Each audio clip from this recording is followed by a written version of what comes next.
Okay, we have Casey here, who's owner of a meal prep company. Thank you for coming in. Appreciate it. Pleasure to be here. Okay, so you're doing a YouTube channel. You got the meal prep. How did this all come about? It started with the meal prep company back in 2013 or so. I met my business partner through a mutual friend, and we jived on a lot of levels, and we were kind of talking about just starting a little side business. At the time, I had a call center. That's actually where I was working with Dan in the call center, who you know, and we were just talking about doing a side project, and he had a marketing company at the time. Both of us were on meal prep companies, and I was actually, we were spitballing some ideas at his house, actually completely unrelated project with like nurse staffing. We were going to make a website that handled everything from nurse staffing to walking your dog and babysitters and everything. Actually, care.com is, I think, basically the concept that we were working on. So in any case, I noticed he was on a meal prep company. I won't mention their name because they're still in existence. And I was like, I was on them 6 months ago, didn't like them. I've bounced around to 3 other ones. Like, are they any better now? Because I hate the one that I'm on now. I kind of want to go back to them, but I don't want to, repeat the same mistakes. So he basically expressed the same kind of frustration, went back and forth, and we're like, how hard would this be? We just got to make food and sell it to people and just provide better customer service. And so we just got out a yellow pad, wrote down all the negatives that we were experiencing. Yeah, well, like what? So when you were dealing with the other ones, what was it that you didn't like? Or what was it that just turned you off? Good question. There were small portions. They would give us repetitive meals. I guess they'd be out of something, and they're like, just throw in 2 of those.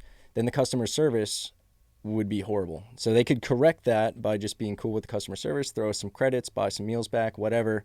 And whether it was something blatant, like not putting ice packs in the cooler so the food's warm by the time I get it and not healthy, they wouldn't take any blame. Customer service was horrible. So that really exacerbated whatever, previous issues there were that got me on the phone initially. And, I had at the time, the call center was basically a nationwide network of attorneys that I built. I was keeping all these attorneys' bar records clean and everything else. I was like, if I could keep their bar clean, how hard is it to just provide good customer service for food? So a call center for an attorney? Yeah, what the hell is that? So we were doing loan modifications and student debt negotiations and all sorts of stuff out of there. So we were basically, I set up, we were in like 48 states, and I just called around to a bunch of attorneys and see if, one of the things I've learned is it doesn't matter how good you are at being an attorney or a doctor or making food. If you can't market and nobody knows you exist and how good you are, it doesn't matter. So I'd find these attorneys who had great records, and they were just desperate enough for business. So we just built up a network of them. We'd refer, oh, you're in Kansas? Okay, I'll get you on with John Smith, attorney at law. And he would, process the paperwork. We would really do the paperwork. He would sign off on it, and we'd do loan mod or student debt negotiations or any of that jazz. Now, when you're doing that at the call center with that type of thing, how do you get your leads? We would, a lot of times we were just buying the leads. That was before I knew anything about how to generate leads and make landing pages and all that jazz. Through that business, I kind of learned, by seeing where my lead guys were getting the leads from. Then I started clicking like, I could just make a generic website to have these leads come through. But before that, we would just either blindly buy data and throw it into a dialer, or we would buy, the one-off live leads as they came, or get the exclusives, semi-exclusives, like all that kind of jazz, where like either you're the only one calling it or it's being sold to 5 other companies at the same time, and it's a race to dial and get them on the phone and close. Yeah. Lots of fun. Don't miss that business. I had this one guy, and he did a call center for a trucking company, and they would buy leads, like expensive fucking leads. They'd be like $1,500 to $2,000 for however many. For what? Like trucking lines? Yeah. Well, it was like a moving company. Okay. So say like you're going to move from Florida to California. Yeah. That call center would get the leads. They buy the leads, and then, then there would be like a middleman to get the trucker to then truck all of the stuff in the house to the place in California. Yeah. And then, but what's funny about that business was it keeps flipping, because you got to pay the truck driver, the person. At some point they were telling the person, Like, look, it's 2,000 to move everything from Florida to California. The truck driver says, well, it's 2,000 for me to do it. The company gets the 2,000. Once it's done, the company then is supposed to pay the truck driver. So then the person in California, when they get their like stuff from their house, the truck driver says, okay, well, it's 2,000. And she's like, well, I already paid the company, but it was 2,000 just for the truck alone, right? So he didn't tell the company, wasn't telling the client the actual price. You know what I mean? They were taking the 2K and then they would get chargebacks. Some people would just pay the 700 or 750 or whatever, depending on what it was. So then they were buying leads in high-end areas. So say it's California.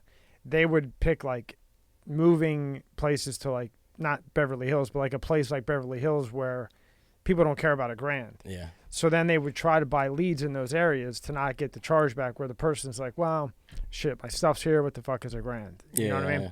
But then they would get enough chargebacks, bad things on Better Business Bureau thing. Yeah. Company's dead. Boom. Open up another one, and then eventually you get popped. Yeah, I've seen a lot of businesses, especially in the call center industry. That was one thing that actually had me looking outside, because initially I saw the call center industry. I saw call centers as a machine that sold a product and you could just pivot and change. It's like, okay, tomorrow I want to sell auto warranties because I found out that there's good margin on that. Tomorrow, okay, guys, here's the new scripts, here's the new leads. Now you sell auto warranties. Oh, tomorrow there's more money in student debt. Okay, guys, here's the new scripts, here's the new leads. Do it. So I just saw it as this machine, and then I started by making connections with other call center guys in the industry, because I always like to. I don't see other people. I haven't been in an industry yet where other people who are doing what I'm doing are really competition. They're competition. They're doing what I'm doing, and we could form an alliance. And like realistically, there's enough business for everybody. So I would make friends with other call center owners, and then there's one guy in particular I really admired him. I was like, I want to be like that guy. And then after spending some time with him, I just realized he was miserable. And it was like that, where there's like, whether he had the best intentions or not, the guy on the end of the phone is the one who's doing everything for the business. So if he promises something and it ends up being inaccurate and they take money and everything else, you got to deal with all sorts of regulation. And if it's over state boundaries, it might be some federal stuff and lots of headaches. His attorney fees were ridiculous. So once I saw the headache that this guy I idolized was going through, I was like, maybe I don't want to be in the call center industry anymore. Yeah. So then the food thing kind of came up on our radar, and it just looked easier. There's less regulation. I don't have to worry. It's it's not as much of a sale. You're already eating. You're going to eat tomorrow. You're going to spend money on this product. So it was easier for me to convince you to buy it. Whereas like auto warranties or debt settlement or any of that stuff, I've got to convince you to do it. There's no necessity. There's not as much of an impending event for you to pull the trigger on it. I had a guy in that got popped with $20 million in timeshare call center. He did $20 million in timeshares. Yeah. That's the easiest one to do. Yeah. You get one and you sell it to 10 people. They call to book the timeshare, and sorry, Rob has it that weekend. What about this other date? Oh, Skinny Vinny has it that weekend. Yeah, you know what I mean? It was like that. And then once in a while there would be one open, and then, it was just a whole fucking. Now, there's no when you do the meal prep, you don't have to deal with the FDA, anything like that? The FDA would come into play if you were to. Or to be health and. The Board of Health you do have to deal with. And there's two regulatory agencies in Florida, but the FDA really doesn't get involved unless you start getting into like a wholesaling kind of thing. And then that gets really expensive because you actually have to have, or not FDA, the USDA. The USDA at that level, you have to have, all these plans on how the food's treated, the chemical washing process for all your utensils, like it has to be very regimented and documented. And they have to have a USDA representative on site. And you have to pay this dude, and normally it's like 6 figures to pay a guy. It's kind of like the if you're selling stocks where you have to pay a regulator to snitch on you and you got to pay his salary to sit there. So we saw other outfits who did that, and that would be if we got into like I said, a wholesale kind of thing. Like if we want to sell to Whole Foods, it'd have to come from a USDA facility. But below that, the Board of Health, they just want to make sure that your kitchen's up to standard, that, you know, they'll come in and do, like if you look up our health inspection records, they're like pristine. Like they love us because we go above and beyond. And when they come in, it's almost like they're just there to say hi, and they're just like, I know you guys already know what you're doing. Like I've never found something. It's like they'll find the paper towel dispensers empty every once in a while, but we've never had any major violations.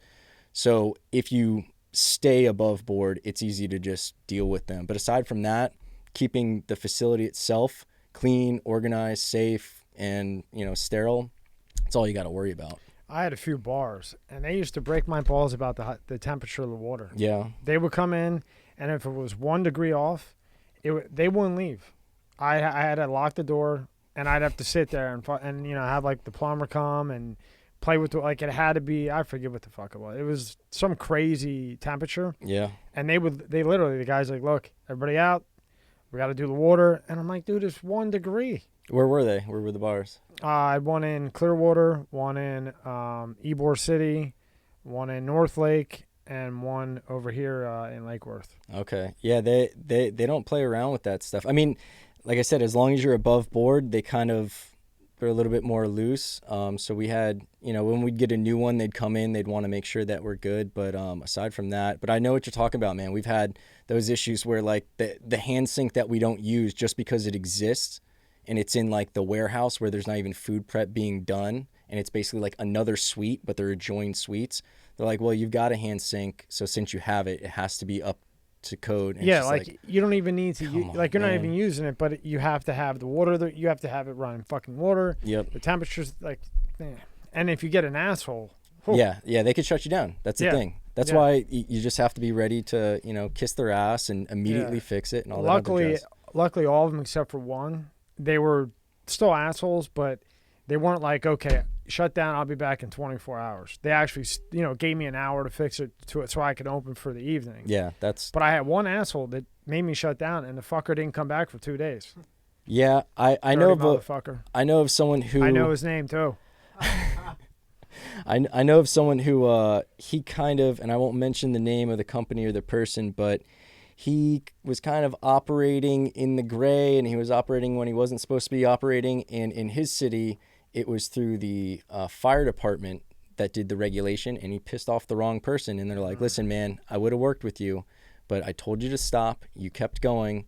So now, first availability is next week. Yeah. You know, and that shut down his business, and it could have killed him. But the response is, if you guys are putting out something that's not safe and it gets people hurt or, you know, sick or put them in the hospital or worse, like that's going to be on you. So my job is to prevent that from happening, and this is going to be more than a slap on the wrist. Yeah, it's a good thing. It's a good thing because you get some dirtbag doing, and then you get sick. Just like you're saying, you were getting food that wasn't even cold. Yeah, exactly. You know, some food that doesn't stay cold, you know, it's all sorts of nasty stuff. And then you can get really you can die. You can actually die. Oh, yeah. Yeah, there's some serious stuff. I went through and got my food manager certification, and they go through all like the safe temperature zones and how long it could be out of the safe temperature zone and all the nasty stuff that grows within this amount of time. And you see the little, what they call the smears of the bacteria that grows and how fast it replicates and stuff like that. Yeah, you could definitely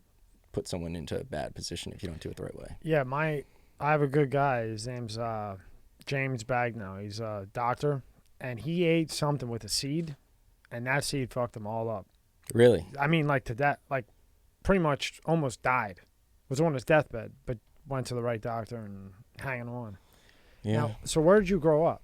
I'm born and raised in Florida. I grew up in Delray, moved to Boynton. Now I live in Boca, but within this county my whole life. I lived in Tampa for a little bit, but all here. What was your first job?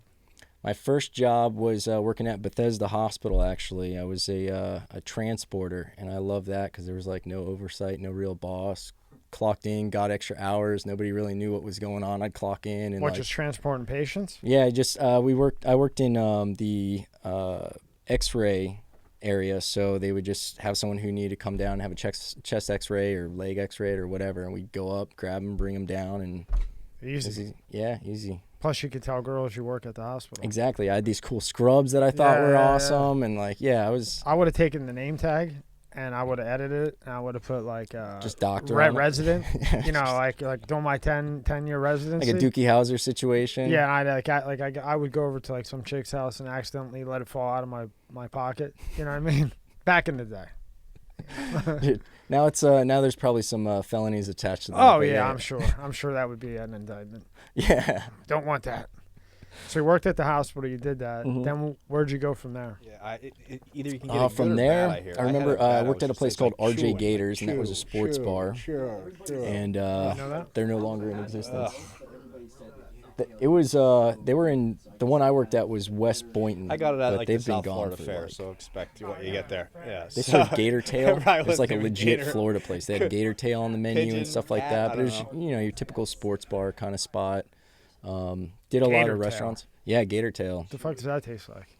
Kind of tastes like chicken. It kind of looked like they served it and it kind of looked like fish and chips. Everyone thought it was like fish and chips or something. But it was like a fillet of gator tail. It's kind of chickeny.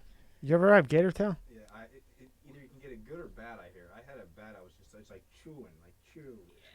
Yeah, everybody said this. Like I never had it anywhere else, but everybody said the gator tail here is so good. So I guess I had the better end of. Like the South Florida Fair, so. Oh, you got it at a fair. It's probably not even gator tail. Yeah, it's probably a fucking cat. Yeah, that was a parking lot special or something. Yeah, it's probably a cat that they found under a fucking tree or a lizard. Like a lizard that crawls in your mailbox. Probably got 10 of them and put them on the fucking stove. Oh yeah, I've heard iguana tastes like chicken as well. I think all reptiles are so close to. I'm cool. I'll just eat the regular chicken, brown rice. They call it tree chicken. Yeah, no, I'm good. I'm good. I'll pass. Even though I've probably eaten cat with all the Chinese food I used to eat. Cat, fucking dog, bird, God knows what the fuck is in this shit. Yeah.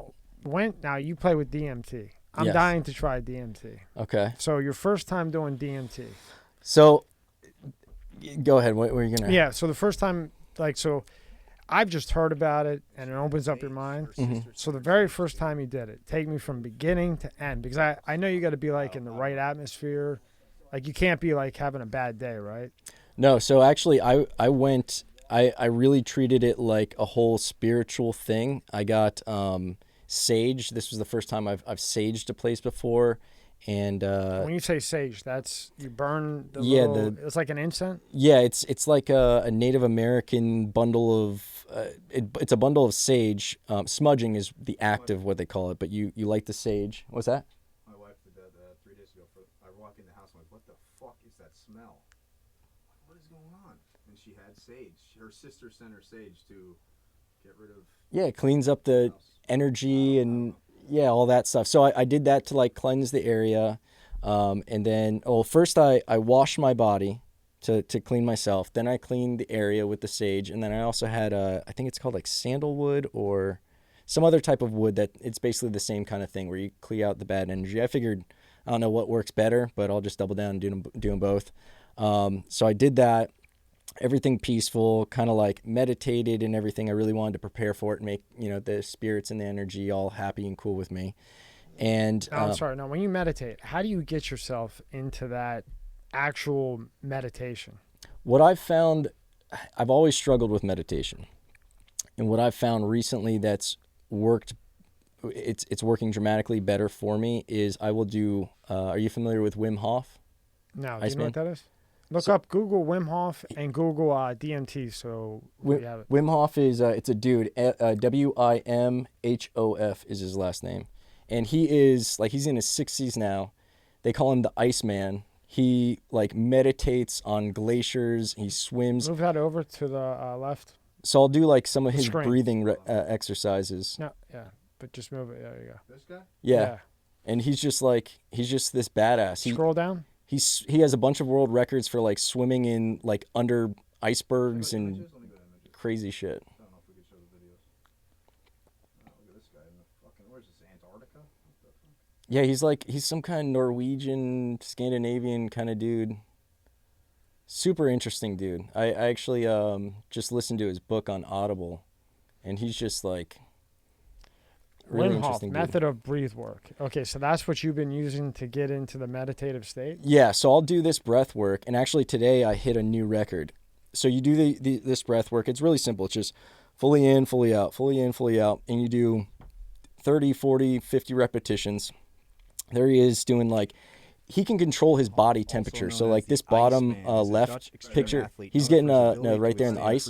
He's like, he's got probes on him and everything, and they're monitoring like his core temperature, and it doesn't drop. He can raise it at whim. He could raise the temperature of his hands at whim. Really? Yeah. You can shrink that screen down a little bit, Rob. But I'll do this because this kind of fights your sympathetic nervous system. What you do, so you'll do the full in, full out, full in, full out, do that 30, 40, 50 times, and then you breathe out and you hold your breath out. Today, I worked up to 4.5 minutes holding my breath out. Here it is. Read that, Rob. Wim Hof, also known as the Iceman, is a Dutch extreme athlete known for his ability to withstand freezing temperatures. He has set Guinness World Records for swimming under ice and prolonged full-body contact with ice, and previously held the record for a barefoot half marathon on ice and snow. He's got balls. Speaks to Wim Hof method, a combination of frequent cold exposure, breathing techniques, and meditation. Hof has been the subject of several medical assessments in a book by an investigative journalist, Scott Tarn. Now, how did he not get hypothermia? It's mind over matter, man. Like, Really? You were kind of mentioning this before we got on. Yeah, This is all bullshit. This is all an illusion. agreed. It's very convincing, and it's kind of what this is something I always thought, and then with the DMT experience, I knew it for a fact, and it was a more real thing than anything I've experienced in my life. So to answer the question about getting into the meditative state, I'll do this because it calms down your sympathetic nervous system, which is the fight or flight mechanism. And that's where you get antsy and anxiety, and then the ideas pop up and you're just like, oh, let me go write this down. Oh, let me give him a call. Let me shoot him a quick text. And that's what break up my meditation. So now I'll do this first. So what do you do? I'll do one Like you sit in ice? I have in the bottom of my building, we have a cold plunge. So I'll do that sometimes. Otherwise, like today, I just did it on my couch. But I like the cold plunge. I like saunas. I like steam rooms, like anything. One of the things he mentions in his book is we used to have our skin exposed to the elements. So our capillary refill, and there's like these little sphincters throughout our vascular system that help control the blood flow. It's like the smooth muscle system that helps with contracting your vascular system and everything else. With us kind of being insulated, being in AC, being in a building, being in clothing, those capillaries and those smaller parts of our vascular system don't get as much of a workout. So it actually leads to a whole litany of other issues that we have. But by exposing yourself to extreme heat or extreme cold, even not that extreme, like I think my cold plunge is like 40 something degrees. So it's not even like what he's doing. Yeah. So like I have a sauna at my house. I built it into the house. It's an infrared. Yeah. So it's hot though. Yeah. So it goes 140. So now if I want to meditate in the sauna, it's 140, it's hot, sweating, I got a sweatsuit, the whole fucking thing. Yeah. Now what would I do to get into the meditative state? What works for me is I'll do 30 to 40 breaths at 50. I want to get a pulse oximeter to see what my oxygen levels are, the oxygen saturation and the hemoglobin. With that, like you're basically hyper oxygenating your system, taking full breaths in and most importantly full breaths out, because you always have like a residual amount of air that's left in your lungs unless you fully breathe out, and there's going to be a little bit of carbon dioxide in there, which just kind of makes your oxygen saturation a little bit less than perfect. So with the full breaths in, the full breaths out, going back and forth, you'll actually start feeling like tingling in your body. You'll start, like, sometimes I get like this anxious kind of feeling where it's like, I don't really feel like doing this. And I just keep going and fighting through it. And you get past a certain level where you start becoming like at peace. That sympathetic nervous system, it's kind of like it's forced back down. It's that the reptilian part of your brain. You just overtake, you take control over it, push it down. Then you start finding this peace. And then after, 30 or 40 or 50 of those repetitions, you breathe all the way out and you just hold it. Today, after my third or fourth cycle of that, I held for like 2.5 minutes out. So it's a exhale, and then hold your breath, wait to breathe in. And first I held for 2.5 minutes, then 3 minutes, then 3.5, and then I got to 4.5 minutes today. So that's my high, the longest I've ever gone. But then when you feel that anxiety that starts building, because again, the reptilian part of your brain, which is like worried about your survival, doesn't know that you're consciously doing it. All it's knowing is you have this thing called your hypoxic drive, and it's basically monitoring the oxygen and carbon monoxide levels in your blood, and it will take over breathing for you if it senses the levels if are necessary, off. yeah. So you're fighting that, and it really showed me that there's another being kind of like within you, and you have to convince that being that you're in control. You're not underwater. Like, you can take that breath whenever. This anxiety, like, I'm not about to fall, I'm not about to die or anything. Like, it's okay. Like, logically, you know that, but you have this really strong impulse to just take that breath. And I'll start feeling this tension, like in my arms, in my chest, and you just fight and let go. It's really not fighting, it's releasing. That's what I realized. It's not fighting it. You have to just release and accept and like just kind of tell it to calm down. And then eventually you kind of get this like euphoria kind of feeling. And then when you finally take that recovery breath, you take it in, and I first try to flex from like the bottom of my abdomen all the way up to my neck and then into my head. And I think what it does is what I've heard from other people is it forces circulation in your pineal gland. And that's where DMT is said to be released from. So you get this kind of dream euphoria. I'm okay. Everything's right with the world. None of this other bullshit matters. I don't care if, the feds are coming after me, or I'm fighting with this person, or I got this going on, or anything else like that. You just you're present. And then I can meditate for 20, 30, 40 minutes, no problem. And I just close my eyes, pay attention to like the little visuals that kind of come. And that's what I found that works better for me now. You can hold your breath for 4.5 minutes? That was my record today. Damn. Out. That's the crazy thing. It's one thing to hold it in with the oxygen there. But to go out and then not take another breath for 4.5 minutes? But you've also charged all of your blood, all the hemoglobin. Throughout those little stages, right? Yeah. Well, I've read a bunch of books on this shit. As you know, the DMT is naturally there. Mm-hmm. It's just as we evolved, it was shut off because we didn't need it anymore. Mm-hmm. And I still think to this day that a lot of shit that was written, if you look at Jerusalem, when those things were written, there was nothing but DMT and mushrooms and everything else. And I personally think that it's just like nature, like evolution. That was there so that they didn't have guns and shit like that. So now you're on DMT, or it's naturally releasing from the brain at that time. You're not fighting me and you.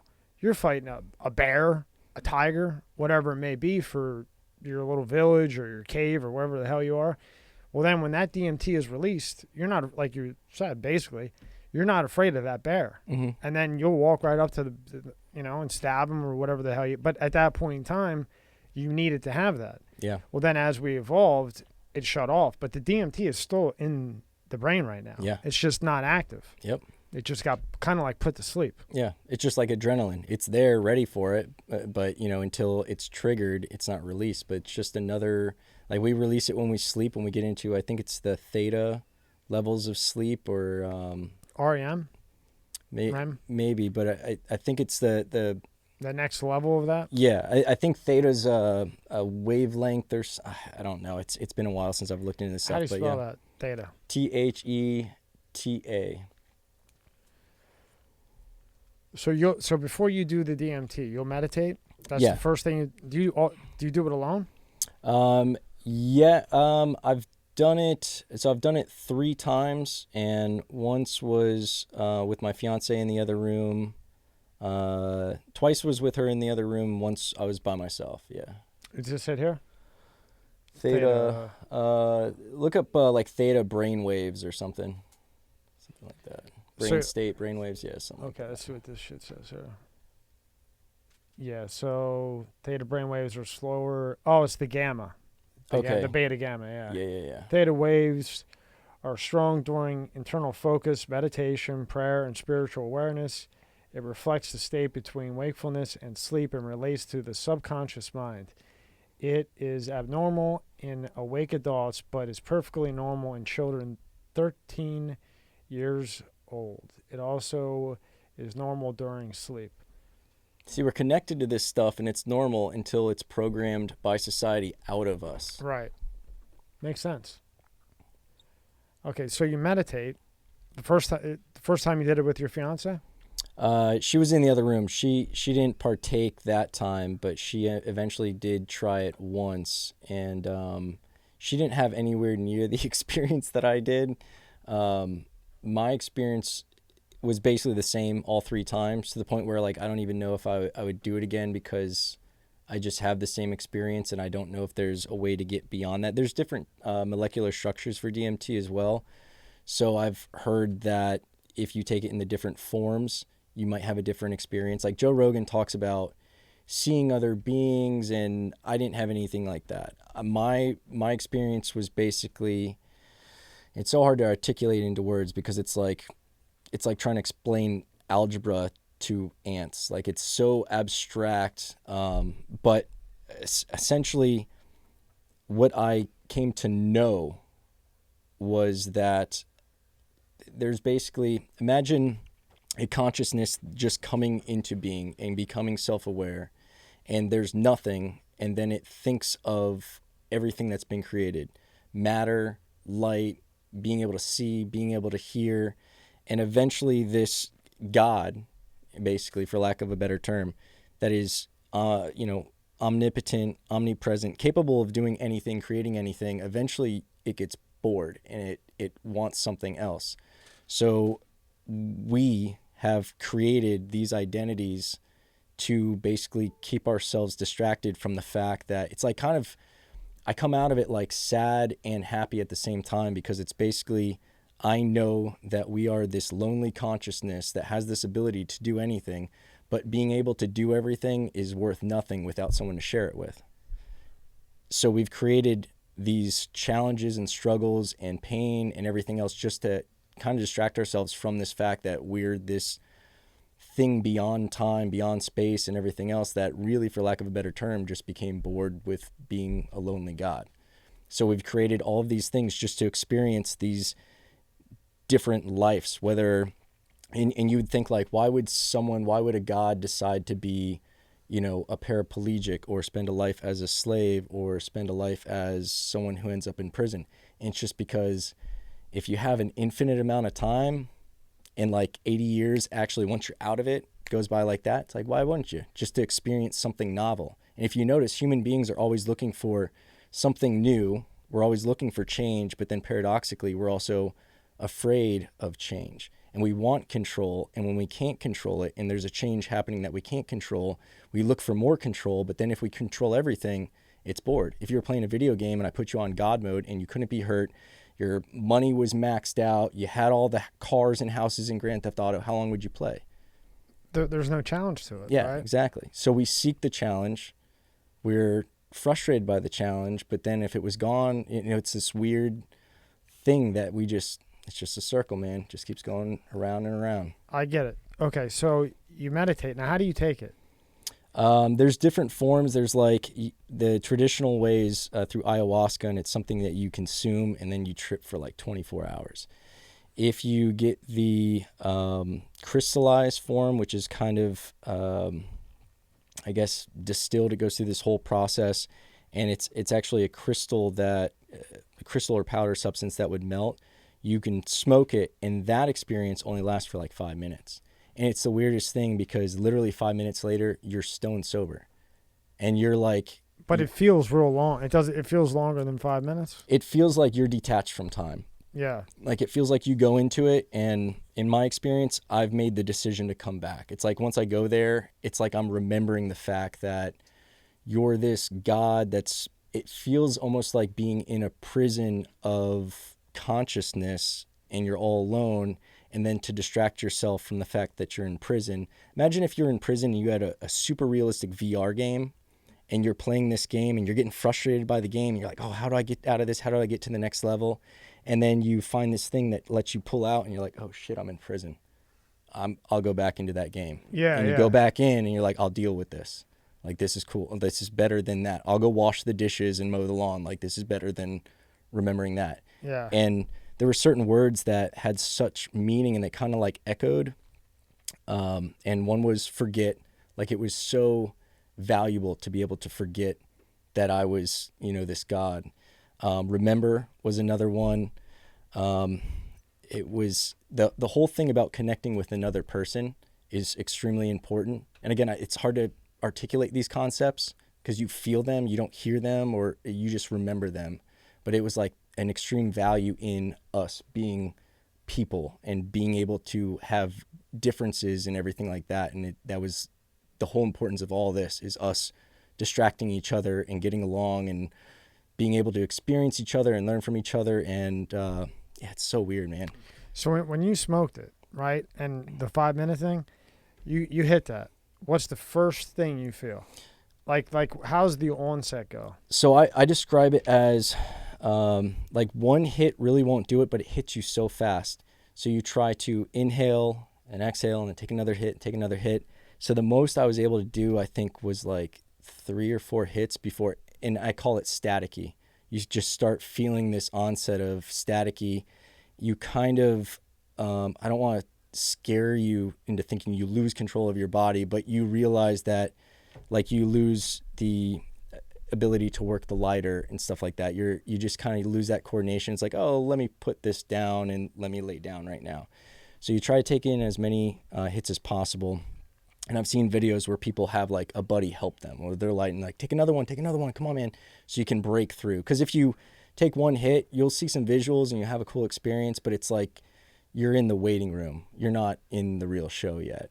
And the first time I did it, I actually knew it. I was like, I didn't take enough. Like going through it, I was just like, oh, these are just, visuals. And you're fully lucid, like you're aware. I'm just like, okay, I'm just going to ride this out. I got to do more. And I just watch the show and really pretty lights and shapes and stuff. Like, is that what you were just saying, like shapes? The most complex geometrical shapes that were like 4th dimensional kind of stuff, where they're just like either opening up from each other, like a hypercube is a 4th dimensional shape. Okay, so you're familiar. So it's like hypercubes opening up, and these columns and pillars of all these patterns that were changing. And I was, the first time when I knew I didn't do enough, I was like in this kind of room where it's just a massive room and patterns everywhere.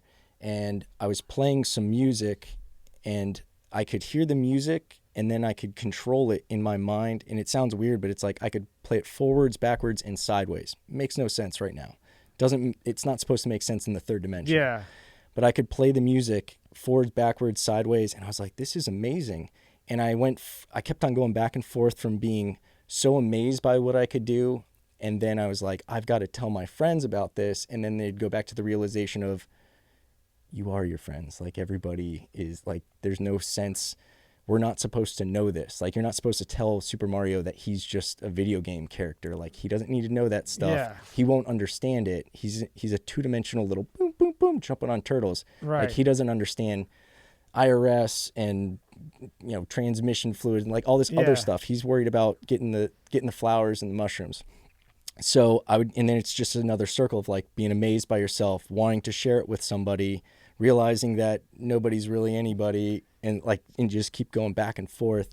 And, but yeah, the visuals were just endless patterns. And if you open your eyes and you looked around the room, for me, it was like everything would, if you look up the Shepard Fairey, look up Shepard Fairey Obama. What is it? Shepard Fairey Obama. And everything, not that the colors changed this way, Obama, everything. you said? Yeah. So this is how colors would look. So there wouldn't be all these different shadings. Everything would kind of group together. You see how there's a really distinguished area of white, and then there's a really distinguished area of blue. Then there's a really distinguished area of red. So things didn't have that subtle shift in color. It was like it became kind of digitized. So when like I that, looked around the room, like the white around his face. yeah, That's how things looked. it looked like that. But not that they would change colors like that, but it'd be like the real colors. But instead of this going from, a light brown to a gradual dark brown, it would be like just these kind of chunks of colors, and everything just looked like it was painted. Wow. But like a digital kind of thing. It was the weirdest thing. Now, how do you not get freaked out with that. See, I would get freaked out. I would be afraid I would get freaked out. I mean, I think I could handle it, but I don't think I'd want to do it alone. Yeah. That's why the first time I had my fiance in the other room, I don't know. People have asked me that before, and I kind of just went into it surrendering. Yeah. And I think, like, I've heard a lot of times, your experience with hallucinogens is based on, kind of your mindset going into them. People have bad trips because they're worried, like they were forced to take acid or whatever, so they'll have a bad experience. But when you know that you're going into it for the experience, you're, kind of like, okay, where are you going to take me? I surrender. Whatever you want to show me, show me. But it was never like an anxiety building into it. But like I said, coming out of it, it was this weird mixture of like overwhelming appreciation and also like, man, this is super sad. Maybe like a different thought process, but then I can understand. I can understand like the sad, and then the confused a little bit, and then just thrown off, kind of just thrown off emotionally. Not confused. You're more clear than you've ever been before. Really? Yeah. I knew, and like I was like tearing, and I was trying to explain to my fiance, and it's just so hard to articulate that because it's those concepts weren't meant, like I said, it's not meant for Super Mario to know. Right. All this other stuff. He's not supposed to even know about the third dimension. He's a little boop, boop, boop, boop. So it's hard to articulate that stuff because these are concepts that we don't have words for. These are feelings that we're just not meant to know. Yeah. Because most people can't handle it. And it would erode the illusion. This illusion's supposed to be here. We're not supposed to remember that it's a game. We're supposed to be busy playing the game. I always say that. People look at me like I'm nuts, but I mean, I've had time to read and read and read. Yeah. And I've read a lot of books, and I don't know if you know who Brian Cox is. Yeah. Who is the guy on? He's always on Rogan. Neil no. Yeah, Neil deGrasse Tyson. Yeah, deGrasse Tyson. Those two, because Brian Cox he's like the #1 physicist in quantum theorem, mm-hmm. and he does they all do it because it opens up your mind to what you're not supposed to know. Yeah. Because probably 99% of society, like, for example, if 99% of society thought that what they were living in was a simulation, like a game simulation, like Minecraft, mm-hmm. right? Now, imagine how, let's just say 90% of the people in the United States, or the world, how they would handle that. If some, like me and you, we think differently, in my opinion, just from getting to know you now, I would just be like, well, I was right. Yeah. Other people would be like, what the fuck? This is just a game. None of this shit's real. There's 6 dimensions. There's, you know what I mean? Like, my fiance gets upset when I talk about it like that, because she kind of sees it as like, when I say that, she takes it in the context of none of this matters, almost like a suicidal thing. And it's not. It's so beautiful that this is all something that we're collectively creating. Like, every one of us is working on this at all times. Some of us are creating a negative reality. Some of us are creating a positive reality. Some of us are just, in the current and going along with it and not really sure, bumping from rock to rock. But this is something we're all contributing to. And there's a beauty to it. And like I said, it's a lot better than realizing that you're this lonely being that's in its own prison. Right. Now, do you think if you would do more of the DMT, you would break that boundary and actually, like, I don't know. I think Rogan smokes it. Yeah. But he's with somebody and he starts seeing shit. Yeah. Like real shit, not just like we were looking at. So do you think if you did more, you would break through that? I do believe that. I think I would have to try one of the other chemical structures, or do, like, one thing I'd really like to do is go down to like South America or Central America, get a legit shaman and do it the spiritual way. Because I look at these things as not like a recreational thing. Like, I was doing this to get to another level. I like studying philosophy. I've been into philosophy since at least my 20s. And there's always like that search for more. And I was looking at this as a way to understand things and kind of fast forward through a lot of things. And it really did. And it also aligns all these philosophies. There's a lot of religions that they're based on a truth and then they throw a bunch of other stuff on top, and those things are mechanisms to control people. But like a lot of the core fundamentals of religion don't contradict each other. And, you know, Buddhism is something that was really influential a little bit. Once I got into philosophy through like Eckhart Tolle, Buddhism was probably the second thing that really impacted me. And the reincarnation idea and everything, it kind of fits with this. It's just not articulated the same way. The way I tell people that religion is basically, we have these allegories and these stories because they're a way to tell a very primitive brain these abstract concepts. You have to like anthropomorphize everything so that people are able to like understand. So it's like, okay, I can't talk about a consciousness or this omnipotent presence. Let me make it a guy. Because, oh, you know what a guy is. Well, imagine there's a guy who's in the clouds. It's like Santa Claus, but for adults. There's some guy at the top of the world who can see everything that you're doing, and at the end of an amount of time that you can understand, you're either going to get fire, coal, or you're going to get the stuff that you want. That's a good analogy. You know? Yeah, if you behave for the year, you get presents. If you don't, you get bricks, so coal. Imagine going back 5,000 years and trying to explain to some sheep herders who don't know how to read, like, what all this is, and you're going to have to come up with, like, okay, the thunder... Okay, yeah, that's when he's mad. Okay, whatever you say. It's just like, he'll get you. He's watching, you know, like that kind of stuff. And it's so much more than that, but it's hard to articulate. And then so every time you did it, it was the same result. Same type of visuals, kind of in different arrangements. The same keywords kept on coming up. There's something about even my name, Cayce, and how it could be a boy's name and a girl's name. It really like there's this word solipsistic, and it's kind of like describes the inability for you to prove to me that there's more than just my consciousness. Like, you can't really prove to me that this isn't a coma that I'm just, you know, dreaming in.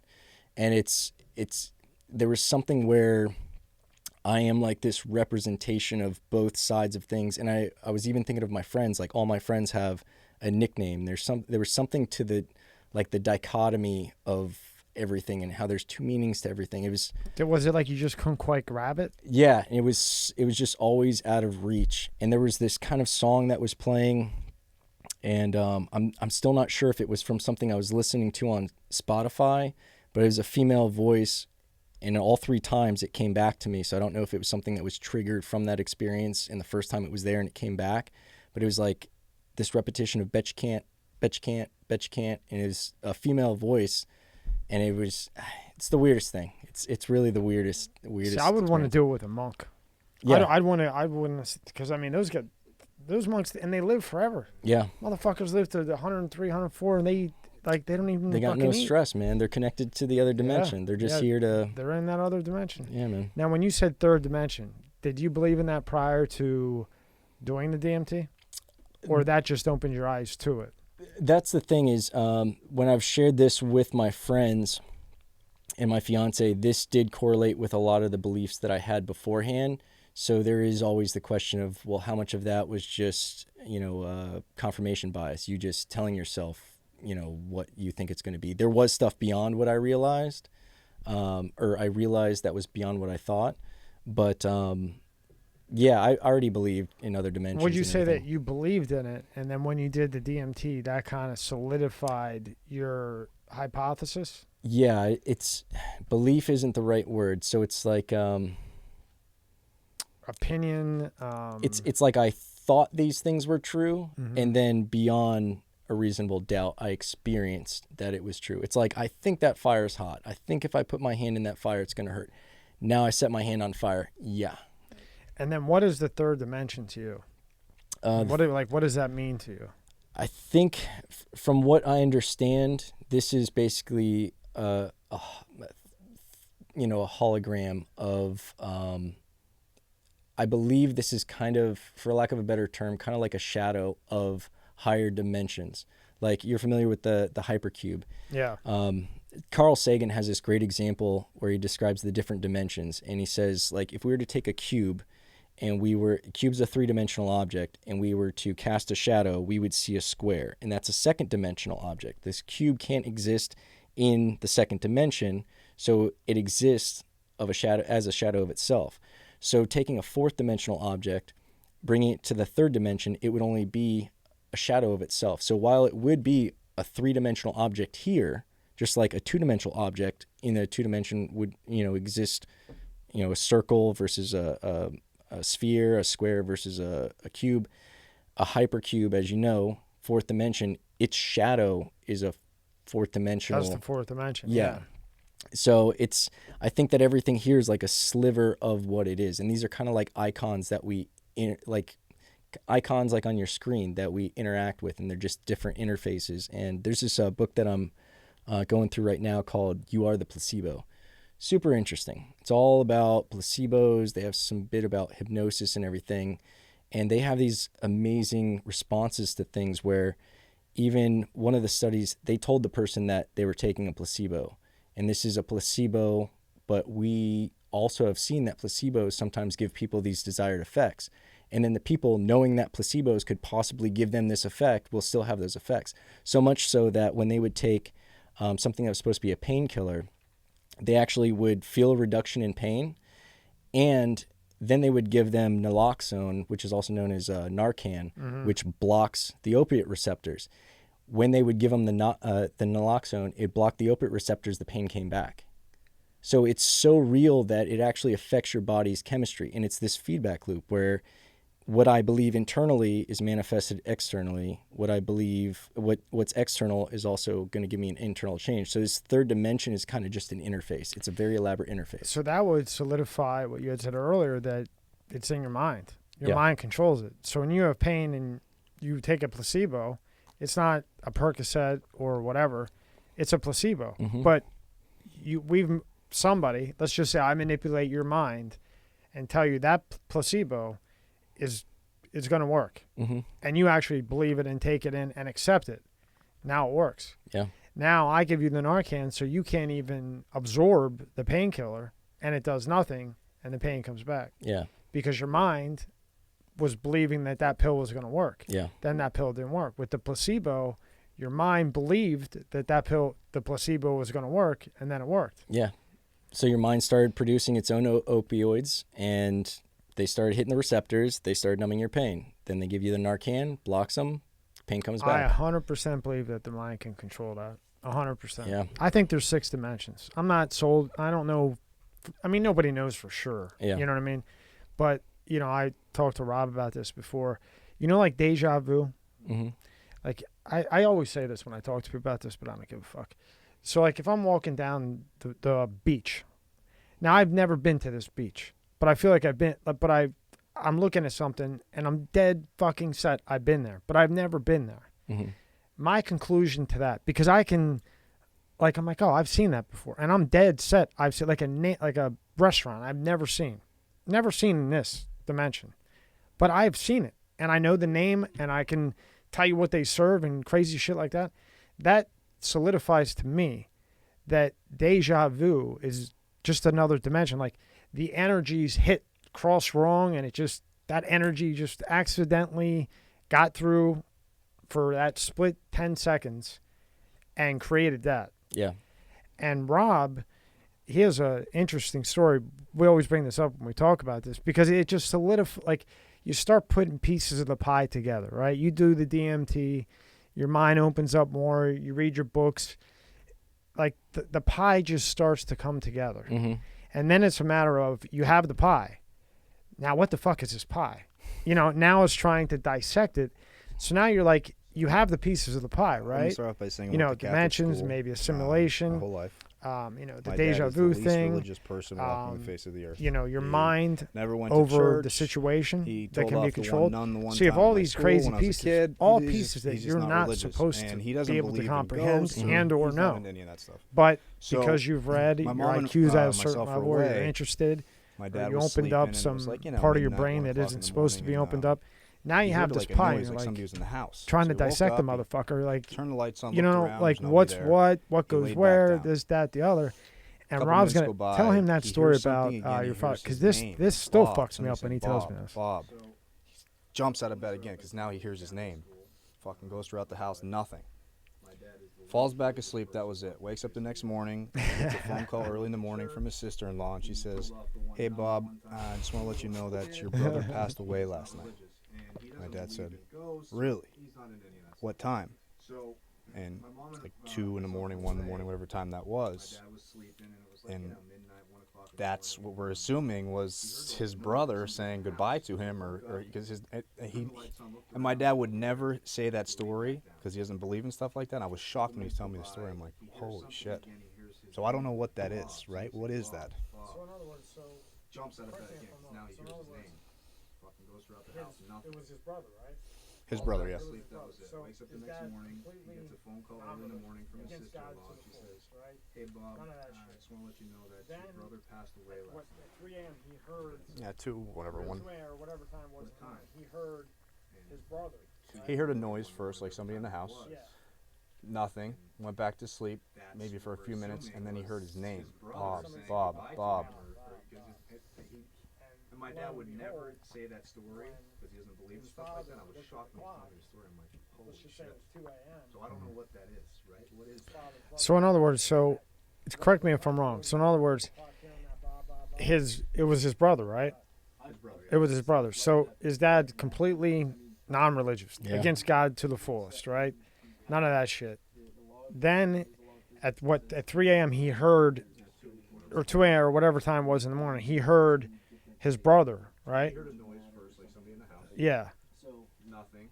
Went back to sleep, maybe for a few minutes, and then he heard his name.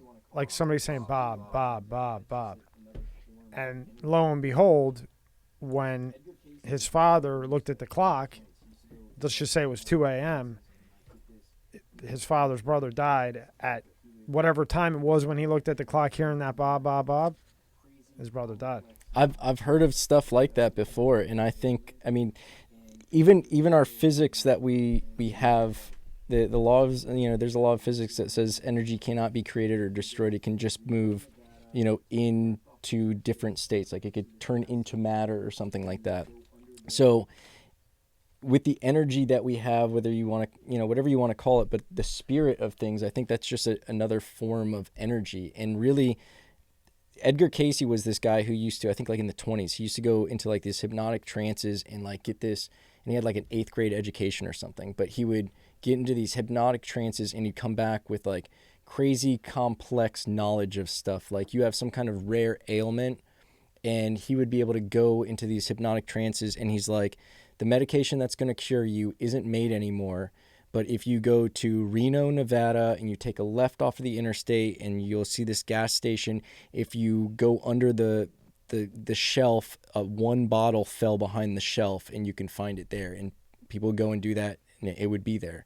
And one thing that he came back with was time is an illusion of a conscious mind. We think that we're used to things moving in time and it moves forward at a constant rate and it only moves forward. It's a linear thing. When in reality, like the 4th dimension they theorize is a way to move like diagonally. So if you have a line that moves this way, the 4th dimension would be your ability to move forwards and backwards through time, but also to other events. So once we get detached from this confine of this body, that energy, that spirit, or whatever you want to call it, can move and do whatever. And if it's a strong enough connection with someone you care about, like I could see, and that kind of explains like a deja vu. Who says that that's the first time you've walked that beach? Maybe your consciousness has already gone through it 1,000 times, and it's just allowing you to remember a little bit of it before, and it's already been like, it's a consciousness that's bouncing through all these living things, and it's like riding through this skin suit right now, and then maybe in 100 years it's going to come back and run through this skin suit, like in a different dimension. Yeah. See, to me, the deja vu is just the neighbor. Like maybe I killed him. And then I wake me up, in I'm another like, dimension he's dead, did and I have blood all DMT over my or hands. did Like, would that what be is it? something through that, you Psilocybin. think, I or was no? psilocybin is the mushrooms. Maybe I did that in another dimension, and it just crossed paths with this one, and I was there, and it fucking got me. Yeah. I mean, that's the only way you can explain it. Now, Because just weird question. You guys are talking about the DMT and the mushrooms and all that type of stuff. You're talking about being in like a positive mindset or of accepting, or you're saying like that. Like, what if you have like this negative? Like, can the DMT cause you to do something like crazy? Like, I'm just saying, let's say I took DMT and I butchered the neighbor, like I killed him. And then I wake up and I'm like, I don't, he's dead, and I have blood all over my hands. Like, would that be something through that, you think, or no? No, because I've looked up, and my fiance would not allow me to do anything that was remotely dangerous. So I had to convince her, even though like I've wanted to do DMT since I was like, I don't know, like 14 or something. And I first found out through like Terrence McKenna and like all that kind of stuff. So we went through, we made sure there were no instances of people having bad trips. Again, it lasts for 5 minutes. But one reason that probably wouldn't happen, even if you went into it negatively, is like I said, you can't even work a lighter. Like as it starts hitting you and it hits you so fast. You're almost like paralyzed? Yeah, you just lose your motor function and it feels like a dream and you just want to lay down. You don't want to move around. And it's not that you're paralyzed. You could move if you want to, but you just are extremely compelled to lay down, let it ride, and close your eyes. Because I did say like, okay, this time I'm going to try to just walk around the apartment and see what's going on. And at the onset, I was like, okay, let me do it. And then I was like, next time, let me just lay down. And then when you kind of come out of it, there'll still be a little bit of the visuals and stuff. And then I was like, okay, that's right. I wanted to walk around. So I walked around, looked at the apartment and everything, saw my microphone kind of like looking like it was drippy, but it's definitely a weird experience, but it's nothing that, I wouldn't say that that's impossible to happen, but I don't see how it would. And I don't think there's any reports of it. I was looking up like bad trips and everything. And there's stuff that Joe Rogan had this one dude, I don't think it was Rashad Evans. It was another one of the UFC fighters. And he was talking about how he saw like these cobra heads and everything, and you don't have fear. It's like you detach from your ego. And yeah, see, I was saying no fear. That's why they needed it back then. Yeah. So they could go and get food for the family. Yeah. It detaches you from your ego and worrying about me, and it's more like mission. Right. You know, I'm here to do this, and that's it. I love being right about shit. Well, I mean, it's true though. You know? No, that's it, and I meant to mention that when you were talking about that is like the detachment from the ego is really what I've noticed about like hallucinogens. A lot of people report like that's where you're able to get that perspective because you stop thinking about me and all the flooding thoughts of what you're worried about and what you got to do at work tomorrow and the bills and all that other jazz, and you're just detached and you get this other perspective where you kind of look at humanity as a whole or life from out here instead of right here in it. And yeah, like we're all in here, right here in it, worried about bills, paychecks, businesses, blah, blah, blah. And that just takes you out. And then when you do that and then you go back into life, that 5 minutes, like say the first time, did that change the entire way you look at things? Yes. And I'm sorry, did it feel like 5 minutes or did it feel like a hell of a lot longer than 5 minutes? It felt like, it's hard to answer that. It felt like I was detached from time. I knew in that moment that I could let it last forever and that there was no time. So it didn't feel like it was long or short. But when I came back, I was disoriented where it was like, how long was that? And she's just like, it's like, you're done already? Like that. It was like that. Yeah. And I was like, yeah, I'm like stone sober, articulate. Like I'm good. She's like, are you sure? I'm like, yeah, like it's gone. Like I don't have like a buzz or anything. Like it's gone. Here's what happened. But, yeah, it's weird. It doesn't feel long or short. It's just it. Yeah. Kind of. Yeah. And you can't, nobody can be, correct me if I'm wrong, right? But it's almost impossible to be allergic to it because it's already in your brain. Yeah. Right? So as long as you get it, like not from some bum on the side of the road, as long as you get the right shit, there's no risk of a side effect because it's best friend like being allergic to it. And or like kill your ass. Away. Because the last thing that was it's already there. Yeah. Am I right? DMT. Yeah, that's from what I understand. Like I said, we went through and we tried to find negative DMT, experiences and she never returned bad trips or whatever. And there's not. So is this a case there's of nothing bad detrimental DMT enough to make you not want to do it. But yeah, there's no overdoses. Like that was one thing. She's like, how do you know how much to take? How do you like? What if you take too much? From where you there's no over. It's like THC. You can't overdose on it. You're just gonna eat a lot of stuff and sleep for a long time. Laugh too much. Yeah. It's. Quick question, guys. So my uncle's best friend had a daughter, and she actually passed away. and the last thing that was in her system was DMT. He tried to blame it on the fact that it was the DMT, and she never returned from where she was. So is this a case of bad DMT, or maybe mixed with something else, or is that actually a possibility that you can never come back from where you are? I would, the first assumption I would have is, I mean, did they do a toxicology report, like as far as like any, because I don't know what DMT would do to your body to shut it down. It doesn't mess with your respiratory system. Sounds or like it anything. was cut with something. Yeah, that's what I would expect, you know, if it was done, because there's people trying to make this at home, and whenever you have something that's controlled that much, the reason why I asked this, there's going to be someone. I've read in about County, it I think too, it was 3 because years I'm ago, anxious to do this it. kid was walking I- home I- with Jupiter. The only somewhere thing there. I've ever read that, left wherever he left, you know, like and he they had a bad day, and it wasn't anything crazy, but it just wasn't the best time, you know. But So that nothing more that's like what it was. they got stuck or went cuckoo. But then that same person Yeah, Skinny Benny's had done it again, like with somebody with them. Well, the Calmed down, like had a nice dinner, relaxed, had a couple drinks. Well, the crazy Then thing they did is it, they said and that they had a they had a great they 5 never minutes. found anything in his system, which was the craziest part about the whole entire case. Nothing ever showed up, so they could never actually diagnose.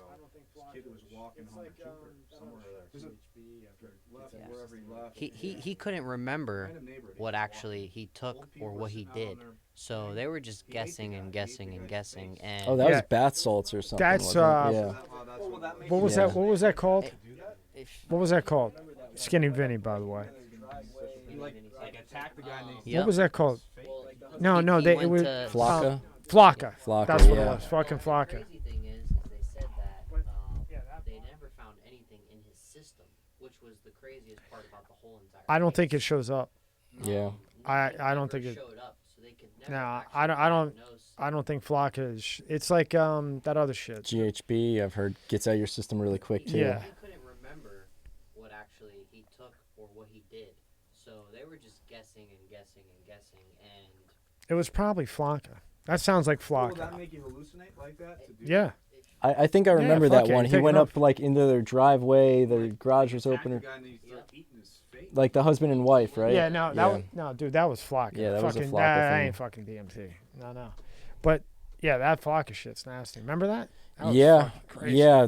I remember the naked dude in Miami who ate like a homeless man's face or Yeah. something like that. That was the craziest. That was a weird time. I mean, compared to that was- 2020. Yeah, I that guess. was like a 6-month run. Yeah. Of just nutty. Yeah. I don't know how they could. Well, I think it was just so bad people didn't even want to do it anymore. Well, remember, and also remember, and this is kind of a mix of also like stuff being unpure. Remember when like everybody was dying from vapes?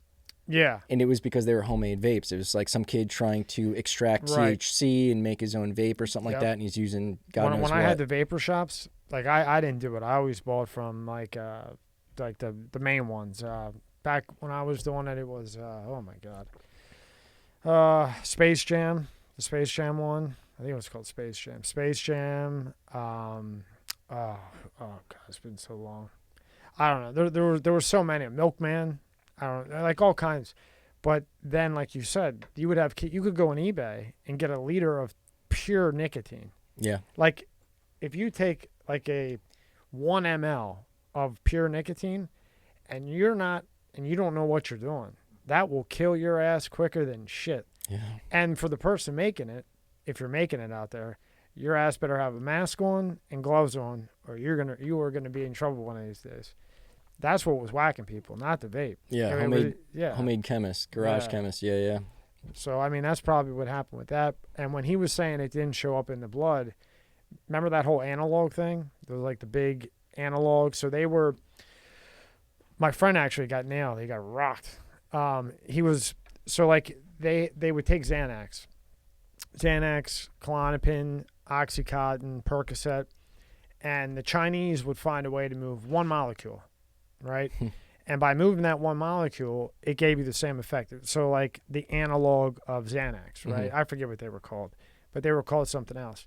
So they would move that. Well, you would get the same effect as Xanax, Klonopin, Oxycontin, all that shit. But it wasn't controlled? Well, at the time, they now have like the analog statute, Yeah. where anything that's analog, it's It's like a THC had a JWH 018, which is like same thing, but it's not technically illegal. So they're able to sell to gas stations. It's like that gray area shit. And then, but at this particular time, they didn't have a law on it. Yeah. So they moved that one molecule. It gave the same effect. The problem with it was, well, the one thing, and to relate to what Skinny Vinny said, they made it so it was not traceable. So you could do it. You could take blood. You could take urine. It wouldn't come up.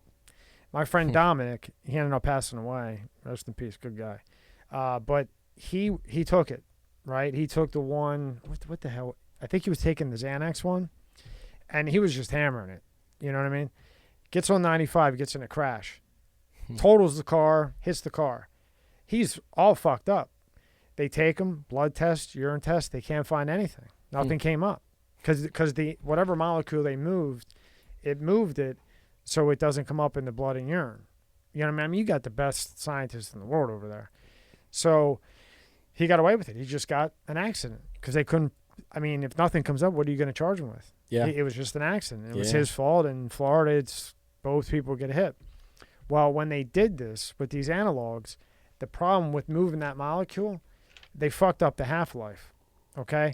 So now, let's just use Klonopin for example. I could be wrong. Let's just pretend I'm right. Klonopin stays in the system 24 hours, right? So you take it, it's there 24 hours. Or no, bad example. Sorry, take that back. Xanax. You take a Xanax, it's in for about 4 hours, and it's out. Your body extracts it. The active, it's no longer active. Yeah. It's the traces are there, but it's not active, okay? Yeah. Now, by moving this molecule and why these analogs got so bad, not only, it didn't come up, it was undetectable, but the half-life was long as hell. Oh, wow. So when they made like an analog of Xanax or Oxycontin, that's normally like 4 hours, and then the activeness of that milligram is gone. It can still be traced, but it's no longer affecting you, right? Mm-hmm. When they moved that analog, although it was really weird, because it would wear off, but it was still fully active in the body. So then you taking this, say you're having a bad day and you can't get a prescription for Xanax, or you're taking this shit. You take it, you feel the Xanax feeling for 2-3 hours. Okay, well now I'm going to take another 2 milligrams. Because you're expecting it to come down. You're thinking like Xanax is in and out. Well, that 2 milligrams that you took at 8 o'clock in the morning is still fully active, although you don't feel it. So now you take another 2. So now you're on 4 milligrams of Xanax, thinking that that's your midday dose, but it's still active, and so on and so on and so on. So people were overdosing like crazy because the half-life was long, but it wasn't just the half-life. It was actively half-life. Although you could no longer feel the effects, it was active. So, and then when you get to like the Oxycontins and stuff like that, that are the feeling is like, like when they smoke it and shit like that, it's quick. It's a couple hours and you don't feel it anymore, and it's gone, still traceable, but it's gone. Well, with these analogs, it was still active. So you're putting 50 milligrams on top of 50 milligrams on top of 50 milligrams, and they're all active. So before you know it, now you got 500 milligrams of fucking Xanax or Oxycontin or Percocet, and boom, then you could say, I'm going to have a drink. Boom, you're done. It's over. Your respiratory system, dead. Now they have the analog law. And a friend of mine, he was selling. He was in New York. He was getting flashy, and he would look up the guidelines every day. Why, he met a girl, and I think he got a little bit sloppy with looking up what the FDA was putting into effect. Well, about 2 weeks prior, they had put the analog law into effect. Well, a package that he had sent, a guy overdosed. And they traced that package. It was hard to trace it, but they traced it back to him. Now, God knows if the guy was taking other stuff with it, but it was his package that killed the guy with the analogs. So now they're coming for him. Mm-hmm. So they came with hazmat suits. This is in Times Square. He was making a killing. Wow. And they told you, he got fucking 30 years. Wow. Yeah. And he hadn't looked at, he got all tied up in New York life and strip clubs and all that other shit. I mean, I know him 20 years, and he didn't look, sent a package, killed somebody, and that was it. Yeah, it only And I takes talked one. to him and I said, I don't know if you want to go down this rabbit hole. This is a little bit, you're going from what you used to do, where you're not going to hurt anybody, to this shit. I don't know, man. I don't care if it's gray, money. You're going down a rough rabbit hole. Yeah, there's too many easy ways to make money do you really need a yacht? Like, just settle somewhere here, be comfortable. You don't have to... Or get the yacht, but just work and... Yeah, take a little bit longer. Don't mess with something that's going to kill somebody. Yeah. You know what I mean? Yeah, it'll catch up to you eventually. Now, what's the difference between DMT and the one Psilocybin? Yeah. Have you ever done psilocybin? Psilocybin is like mushrooms, the magic mushrooms. That is nowhere near. It's a different experience. Way more visuals, lasts way longer. My experiences on it have been extremely positive, super appreciative. Like, you just want to... It feels like your IQ goes up like 10 or 20 points while you're on it, and you just, again, it changes your perspective. You're out here, like, a lot of times I'll think of like humanity as a whole, or I'll look at human beings from like an alien's perspective and just be like, man, it's so sad that we do this to each other when we have the capabilities of, making all of our lives better if we all just like put 10% into our neighbors, a little bit extra effort, like help everybody just a little bit. And if everybody was doing that, like those kind of concepts. Or I'd watch something on, I was watching this sketch comedy group called The Whitest Kids You Know. Yeah. And I was just like... That sounds funny. They're really, really funny. And I was watching it and I was just like, man, I was so appreciative of the fact that they were doing something that they probably dreamed of doing since they were kids. And I was like, this is amazing. And this is so cool. And I remember watching Gangs of New York with Daniel Day-Lewis. Yeah. And there's this scene where like Leonardo DiCaprio got all fucked up and he's on the bed, and I forget what Daniel Day-Lewis was doing, but he's having this really emotional dialogue with him. And I realized, like, he's not looking at Leo, he's looking at a camera, and he's able to like pull up this much emotion and be so convincing at it. And he's so good at what he does.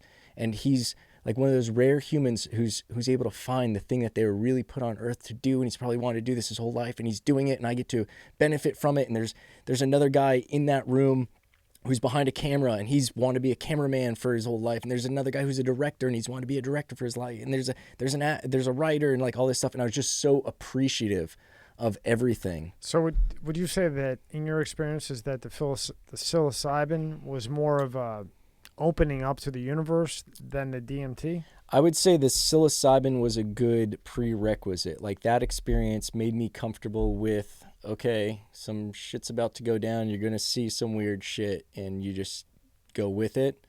So that was definitely, a good experience building into, doing DMT, and probably made it a little bit easier for me to not have anxiety about it.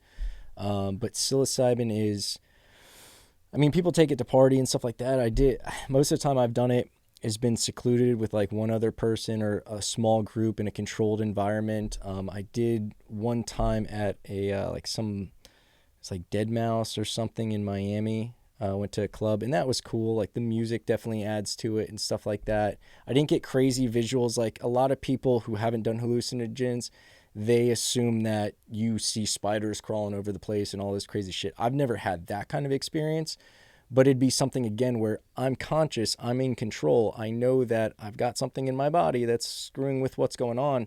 And you look at a pattern and you're just like, oh, wow, that's cool how the pattern moves. You look at your hand and you're like, oh, it looks like it's moving, but it's not. But I know that it's not. Now, acid and all that other shit, I guess if you take enough, or even mushrooms, you take enough, you probably will see spiders running across the table. But I've never had that kind of experience on it. It's always been, again, something that I'm aware of, so I haven't lost control. I haven't had bad experience. Are they similar? Are they similar in effects? Acid, LSD, and psilocybin. Psilocybin and DMT. DMT and no, I'd say DMT is its own thing. DMT is much more about. It seems much more. Again, this is just my experience.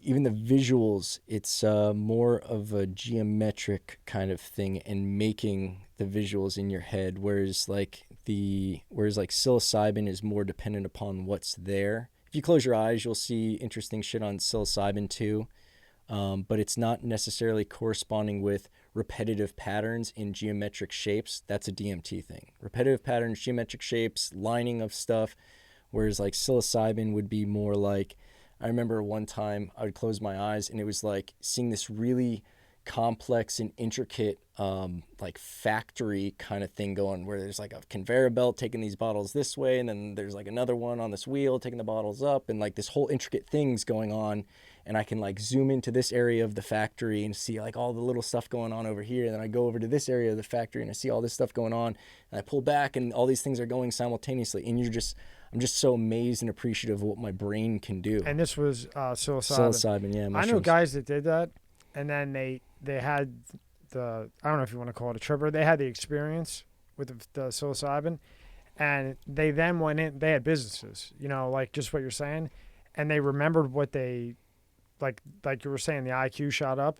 They remembered what they experienced, and they went in and changed the whole fucking warehouse, and boom, it ran like a battleship, like a machine. Dude, it lets you see. I mean, if you're playing the game right here, like if you're on the field playing football, you have a completely different perspective than the guys up in the box that are calling the plays and stuff like that. Yeah. So if you're able to come up here and you're just like, oh, if we just move this guy over here, they wouldn't be able. Let's just do that. So I totally believe that. That's a great way to explain it. It's just a different perspective, man. Gaining perspectives, it enriches your life, whether it's talking with somebody and learning a little bit about their experience, or like it's experiencing a hallucinogen that lets you get out of your body, leave your ego behind. And see, I would want to do it. I would want to do it at night with a clear sky, with stars everywhere. Yeah. That's when I would want to do like the DMT. Nature is and I think a that good would friend. be some serious shit, right? Yeah. Yeah. Do it on the beach. Yeah, like on the beach at night with the wind blowing, the ocean coming, clear night, stars everywhere, moon. I bet then. That would be amazing. I bet then. I mean, I don't know because I've never done it, but I'm going to. But I bet then that opens up your mind to the universe, because now you're sitting there with the universe. Whereas like before, you're kind of like in your room. Yeah, or you're in a construct. Right. But if you're out there and now you see fucking, space. Yeah. That probably never fucking ends, with 1 billion Earth-like planets, but I guess there's no life, right? And, and everything else, but I think that would really be cool. Yeah, that is one of the things that I've considered, is doing it in a different environment, because I just need a variable, I think, to get me past that. So I either need to do more, do a different molecular structure, do it in a different environment. And I was thinking like a nature environment or something like that. Or I want you to do it on the beach with a clear night with stars, and I want to know what happens, and then I'll come with you, and then I'll do it. All right, let's go. Well, yeah, we'll go. And maybe we can fly a monk in his little monk suit, which I mean that with respect, because I know they can kick my ass. Yeah. And I could have 20 guns, and they'll take every one of them and still kick my ass. Yeah. Those monks can fuck shit Or they'll up. catch up to you on the next life. Yeah, or they'll just voodoo me or some shit. Those monks are serious shit. Yeah, man. You ever read the book, The Monk, or the guy that sold his red Ferrari? No. You never read that? No. No. Never even heard of it. It's really a good. Pull that up, Rob. The guy that sold his red Ferrari. Yeah, it's really a good book, and it's actually it's a lesson to be learned about life. So while he looks this up, there's a point to all this, but it's a good thing, really. It's not that long, but it's really good. It changed the way I thought about things. Not that I hold on to it and actually put it into action. Probably not. You throw a little bit in the recipe. Yeah, I threw a little bit. Probably should have thrown all of it, but like usual, didn't. But basically, he was like this big time lawyer, bought a Ferrari, bought all this shit, but he was just fucking miserable. Yeah. Working all the time, drinking like crazy, all this shit. So then he decides, you know what? Fuck this. I'm gonna. He was like a prominent lawyer, so he had plenty of money. So he said, you know what I'm going to do? I'm going to sell my red Ferrari. I'm going to sell my house. I'm going to sell everything, and I'm going to go find the monks. And this is a true story. And he went on this long, long thing, wherever the monks are. I forget where it was. But he went there, and it's really hard to get to them. Mm-hmm. They're like hidden. Luckily, he got to them, and they accepted him in, and it changed his whole entire life. And that Ferrari meant nothing. That house meant nothing. Working 20 million hours a day meant nothing. And the monks took him in. Mhm. And he stayed with them for like 3 months. And, you know, like the main monk was like, okay, now it's time for you to go back. And the point of the story is that, you know, he had the job. He had the money. He had the business people. He had the girl. He had everything. But he was empty inside. Mm-hmm. So then he decided to go with the monks, and that changed his life. Yeah, that one right there. That's it. Yeah, there's He actually turned into a monk.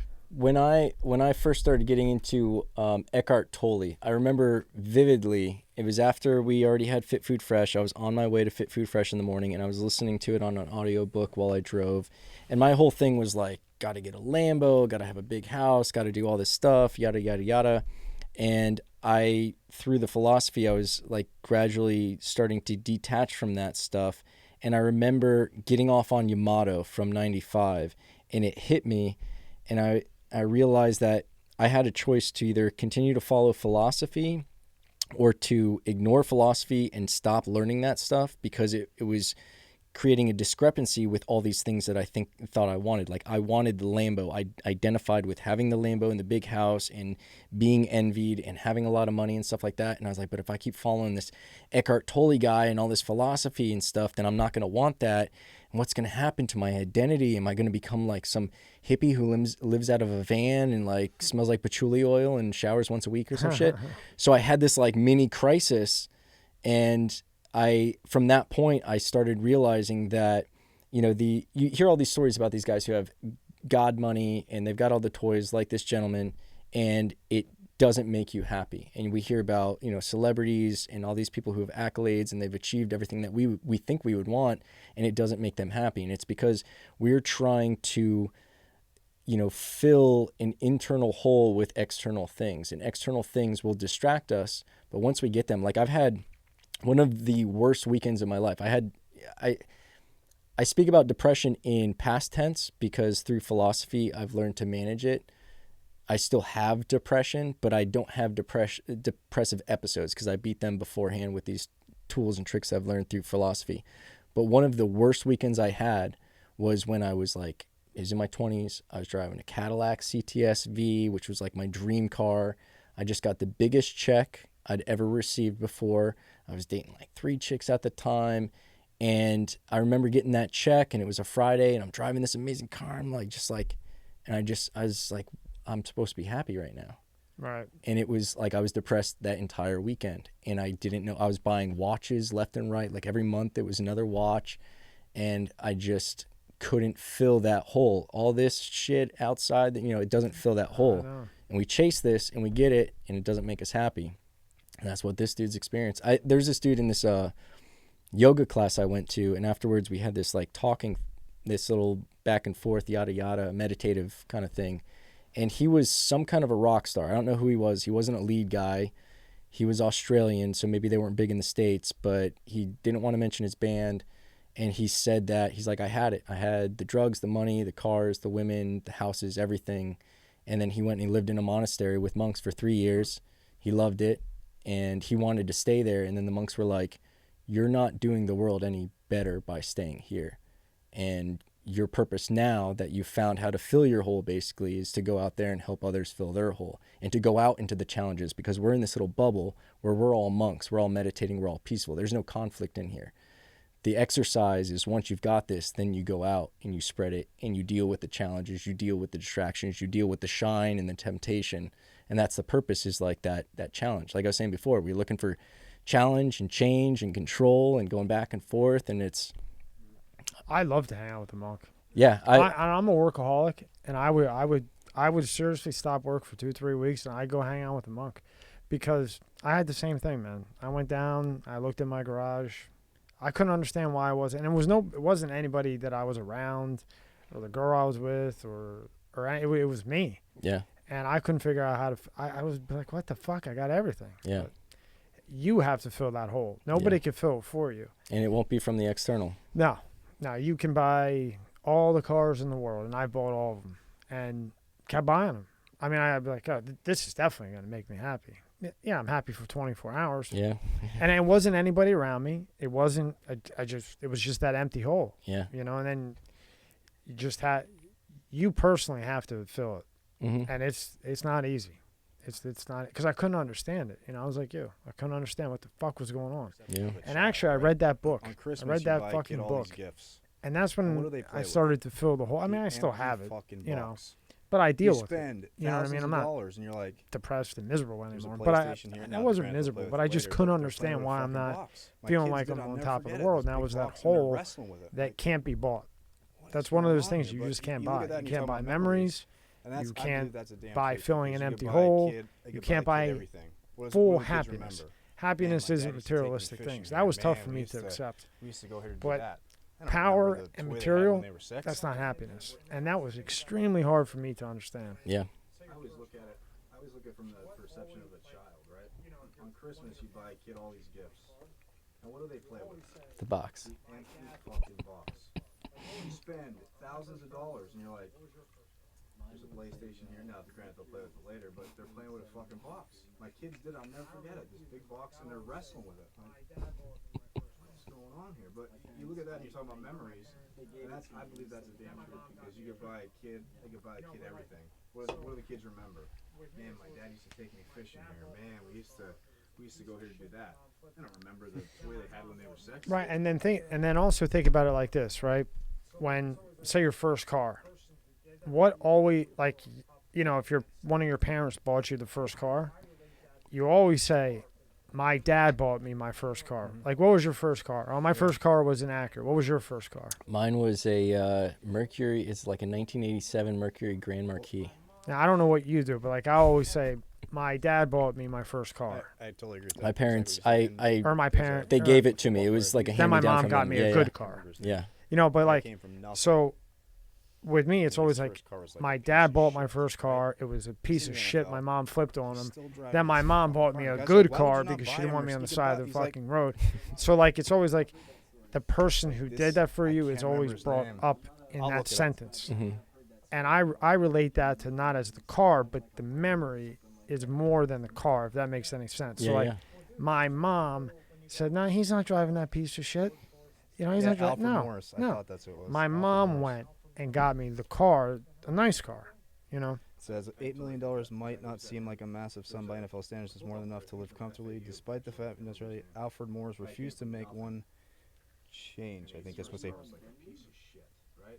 He originally purchased it for $2. Still driving that same fucking car. And So he's he like, "Why kept would you driving not that. He buy drove him to for like Steve training Butt?" He's camp like, and stuff. It still runs. And the players I've were heard looking that like, it was, story. like, beat up and everything. Who is What it? the I hell forget is who that? it is. I'm not a But sports guy, but I have heard that way story of where like remembering he's is where he making came millions from and he's too, still and driving like a struggle and Hyundai or something like that, and his he's like, it still beginning runs. and- yeah. People are like, why are you? Well, it dude, still it's just runs. like when you go out and you see some guy like in board shorts and sandals. Alfred Morris. I thought that's what it was. Alfred Morris. Alfred Morris. What Yeah. the hell? What'd he do? Says $8 million might not seem like a massive Yeah, sum by let's- NFL standards. It's more than enough to live comfortably, despite the fact that Israeli Alfred Morris refused to make one Let's see. change. It's a '91 Bentley. He originally purchased it for $2. So he kept driving that. He drove to like training camp and stuff. And the players were Probably- looking like, probably like, one of the beat up top and ones. everything. What the hell are you doing? But Oh. that was his way He of bought the living, house for where he came from, too, $31,500 in struggle and 1958. His beginning and Well, it probably, you know, it very well could have kept him grounded. Yeah. You know? Nebraska. I've heard Warren Buffett It's lives now in worth an like the same estimated house he lived in where he $652,000. raised his kids. His kids didn't know their dad Really? was so wealthy. Yeah, he lives in like a boring But ass he little could- house he's- in like that house is now Oklahoma or worth, where what, does he live? He lives in $652,000. He'd some be like living- nobody state. Yeah, Lives in let's some take little a look like at the shit. single level. And he's worth. At one point, wasn't he the richest known guy in the world? I know we Was probably he? don't know who the wealthiest. probably one of the top ones. All right, well that's not a nobody house, but considering he's worth. $31,519. 1958. Or about 250K in What today's what dollars. what state is it in? Nebraska. Nebraska. Nebraska. Yeah, some. Now worth an estimated $650. 84.6 Isn't billion. that so? The guy buys the house in 1958 for 31K. Well, that's what I'm saying. What kind of car does Right he there. drive, Warren Warren Buffett lives in a comes modest first, you got rid house of his- worth 0.001% of his Wow. total. See how much he's worth real quick. There goes the Right show there. you. How much Okay, is guys, go it's down? Fucking 84.6 Let's. What do you billion think he's is worth? revenue. Don't say it before he clicks it. 2014. I'd say by now probably 90 bill. Skinny Vinny, what do you think? What do you think? 100 billion? Golly. I'm gonna say 300 billion. 84.6 billion. Skinny Vinny saw that one. He slid it down. You cheating. You cheat. What the fuck? Cadillac DTS. Jesus. XTS, nice. Wow. I would have never thought Pesos? that. There goes to show you, though. Look at guys worth fucking 84.6 billion is revenue. 2014. Okay. There's now- a great, I think it was Forbes did an article with Buffett and Jay-Z. He Oh, yeah? still Yeah, and drives he his they mentioned how he 1996 drove Honda up in his Accord. Cadillac DTS to some diner. 2014. Yeah. Yeah. Not a driver. He I drove never knew up. that. Look at that. He's buying a 70. Well, you know, billion with That's a B. what I respect. Like a I guy, respect that he's probably too. got a Casio watch on his wrist or something, Yeah. you know? Or like a Timex. Yeah. Or like a Purchased G-Shock to be 1,300 cool. Lamborghini Yeah. You know what I mean? and still make Now look, $15 Benzo. All right, There it put in is. what kind of car does Jeff Benzo There drive? it is. Bezos. Bezos, yeah. Even though his Wow. wife just took half his shit. Wow. There was a meme I saw, and it was What about like, Bill Gates? "Who's your What's he favorite? like? Who's your favorite trader or something like Yeah, that? so Like let as him far as pull like it. stock trader." Look at this shit. No way. This is insane. Honestly, I like him more now. I wasn't Wow. the biggest fan. I do too. He was pissing me off because his packages would arrive in a day. I send something to somebody, it takes forever. He just looks like a Jeff villain. Benzo. Jeff Benzo. Just 1,300 lamps Yeah. every day and still make $15 million. So wait. He drives a I'm gonna say 2000, 200. 1996 Honda 250. Accord. Wow, you're right. I respect that. Wow. Now I thought we were gonna pull that up and This is the and price what's- is right here. let's see what he's worth though. Go down. Why he gave his wife half. Yeah, so I don't know what he 2021. Just type in Jeff Benzo's net worth. What do you think, Skinny Vinny? 110 billion. What do you think, Casey? His worth, I think Remember, Elon he had to just give a half of collect- that to fucking that girl. But he was even after that, he was still the richest dude on until recently. Elon just eclipsed him. Did he really? Yeah. I'm going to say 250. That's what I say. 250 billion. What's Bill Gates? What'd you at say, these Skinny days? Vinny? 110 billion. Let's say 110 billion and $1. $1. Price is right. Under over. 196 as of February 2021. Yeah. Where's Elon today? That fluctuates because of Tesla, obviously. Yeah. Well, he got that car out quicker than expected. Porsche. Elon. He's at 186. So they're just going back and yeah, forth. they're going back and forth. Imagine waking up and it's like, I'm only the second richest man on the world today. Oh man. Yeah, I'm at 185. You know, What's Bill Gates at these days? I think 140. I don't like him at all. No. 133. See what that prick drives. I saw this interesting thing that was talking about how he's what was his name? Rockefeller, I guess, went through this similar rebranding thing where Rockefeller was hated nationwide. Now he's like this national treasure, but he was hated nationwide because of child labor practices or something. And he spoke to like some PR people, some marketing people, and they're like, hey, just get into a bunch of philanthropic stuff and we'll rebrand you. And that's what they did. And then with Bill Gates, if you see, he never wears a suit He anymore. bought like a whole bunch Because of back in the land, 90s, he was testifying with Congress and stuff when he was doing those like antitrust violations, and he was basically like either buying out his competition or stealing their tech and using Yeah. his money to smother them. What do you call it? And he was just like, if when you you see but you his reuse that for testimonies, the he just seems like a your- prick, your, like this like snobby little prick. goddamn. And they're like, listen, no more suits. You're going to wear a sweater. You're going to be the whole grandpa, Mr. Rogers kind of shit, and we're going to rebrand you. And then after enough time, people are going to forget about what a dick you were. So now you see him and it's like, oh, he wouldn't hurt anybody. Let's Yeah, take Mr. Nice Guy. vaccinations. Let's do some But he bought a whole vaccines in bunch of Africa and stuff like across the that. US. Which he's making a big buck off of. Mm-hmm. He bought like a Yeah. whole bunch of land apparently, and I think this stock's called Gevo, Gevo, the company, and basically apparently he's highly invested in it. But all this land for like, what do you call Is it agriculture? when you reuse that for the energy. Your Honda. let me see what the name. Yeah, Cadillac. Yeah. Yeah, I can't stand Bill Gates. Yeah. Him and Dick Cheney. Yeah. You know, he was, or no, Al Gore. Al Gore, who made $1 billion off this climate thing. Biofuel. Yeah. Ugh. Biofuel. Biofuel. A bunch of land apparently across the U.S. and this is like. Well, they all have 7,000 million umbrellas, Yeah. just like eBay and PayPal and Facebook and WhatsApp and Instagram. And, Yeah, for anything you can link to them, there's a million Yeah. other things that they've paid enough to conceal it. But aside from the Dick crazy. Gates, the other guys are driving the Honda and what was the other car? There was a Honda. The XTS. Oh, the Cadillac.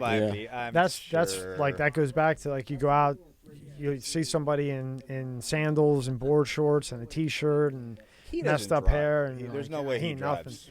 Then you find out from somebody else this guy's worth 10 million, has huge properties, all kinds of shit. So you never know who you're gonna run into. Yeah, I always like those stories and those type of dudes who are just like unassuming. They don't have to flaunt it. They know what they have, and they don't have to impress anybody else. I can't believe Benzo drives that.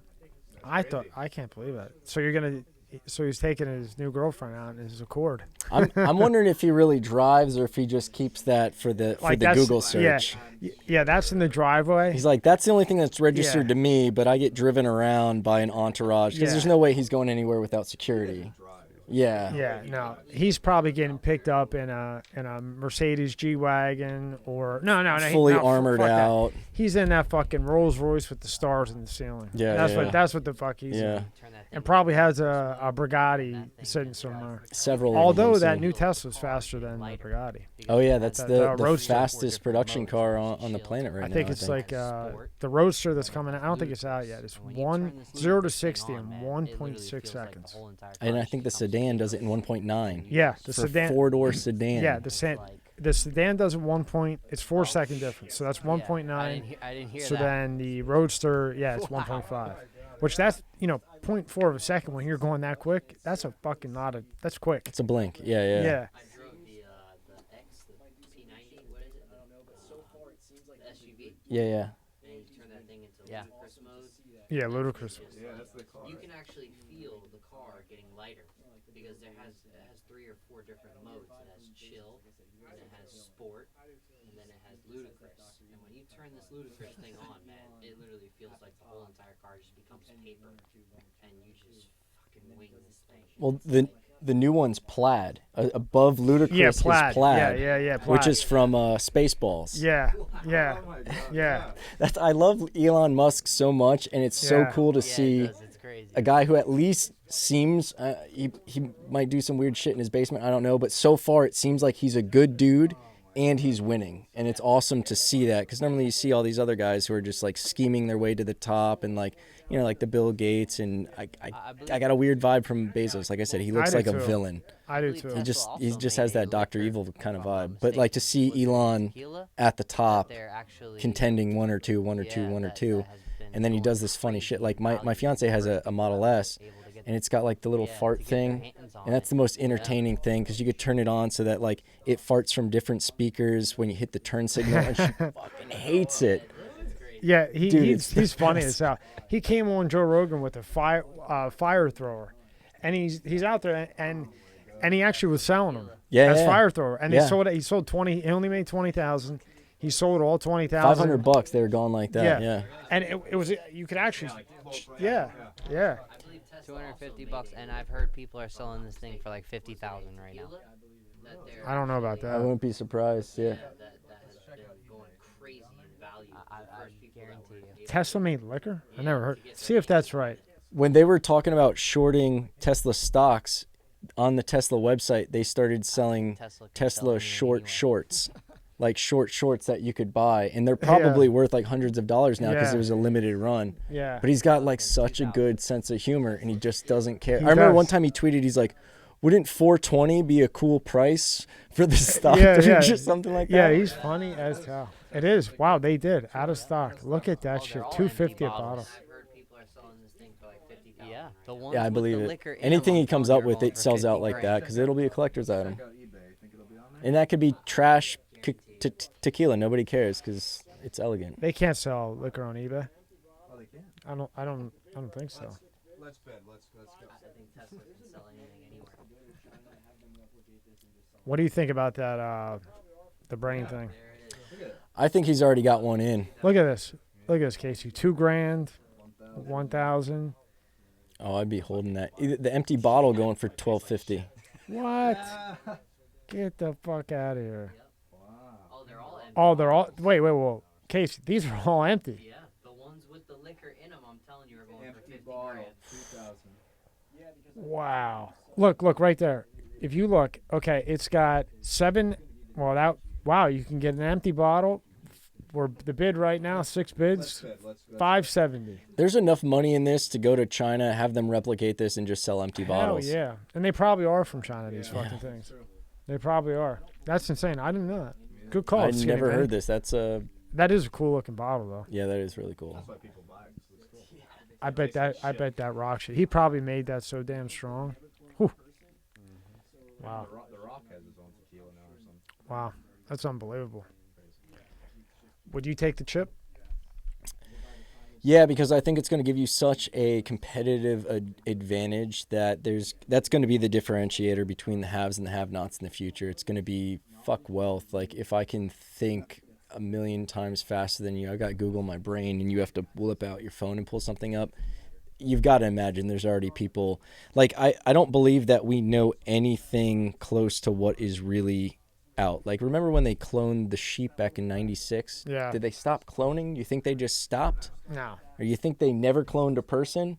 So like there's a lot of shit we're not being told. I'm sure Elon's already got the Neuralink in, and Yeah. it's just keeping him on top. And Yeah. it's by the time it's available to us, regular folks, it's going to be the difference between He the says haves within and 5 have-nots. years. Yeah. He was just on Rogan again. Knowledge is the real that's the real commodity, and the faster you're able to access it, what's it matter, Yeah, so they're going to start with like the medical part of it. Yeah. Fixing, somebody who's paralyzed, somebody who's blind, somebody with pancreatic cancer, because it's that little wire that can hit the exact spot Yeah. to correct it. So they're going to start with that, and then once that makes its breakthrough, then they'll go to where you're as fast as an M1 chip right now. Yeah, and it's going to be insane. It's going to change everything.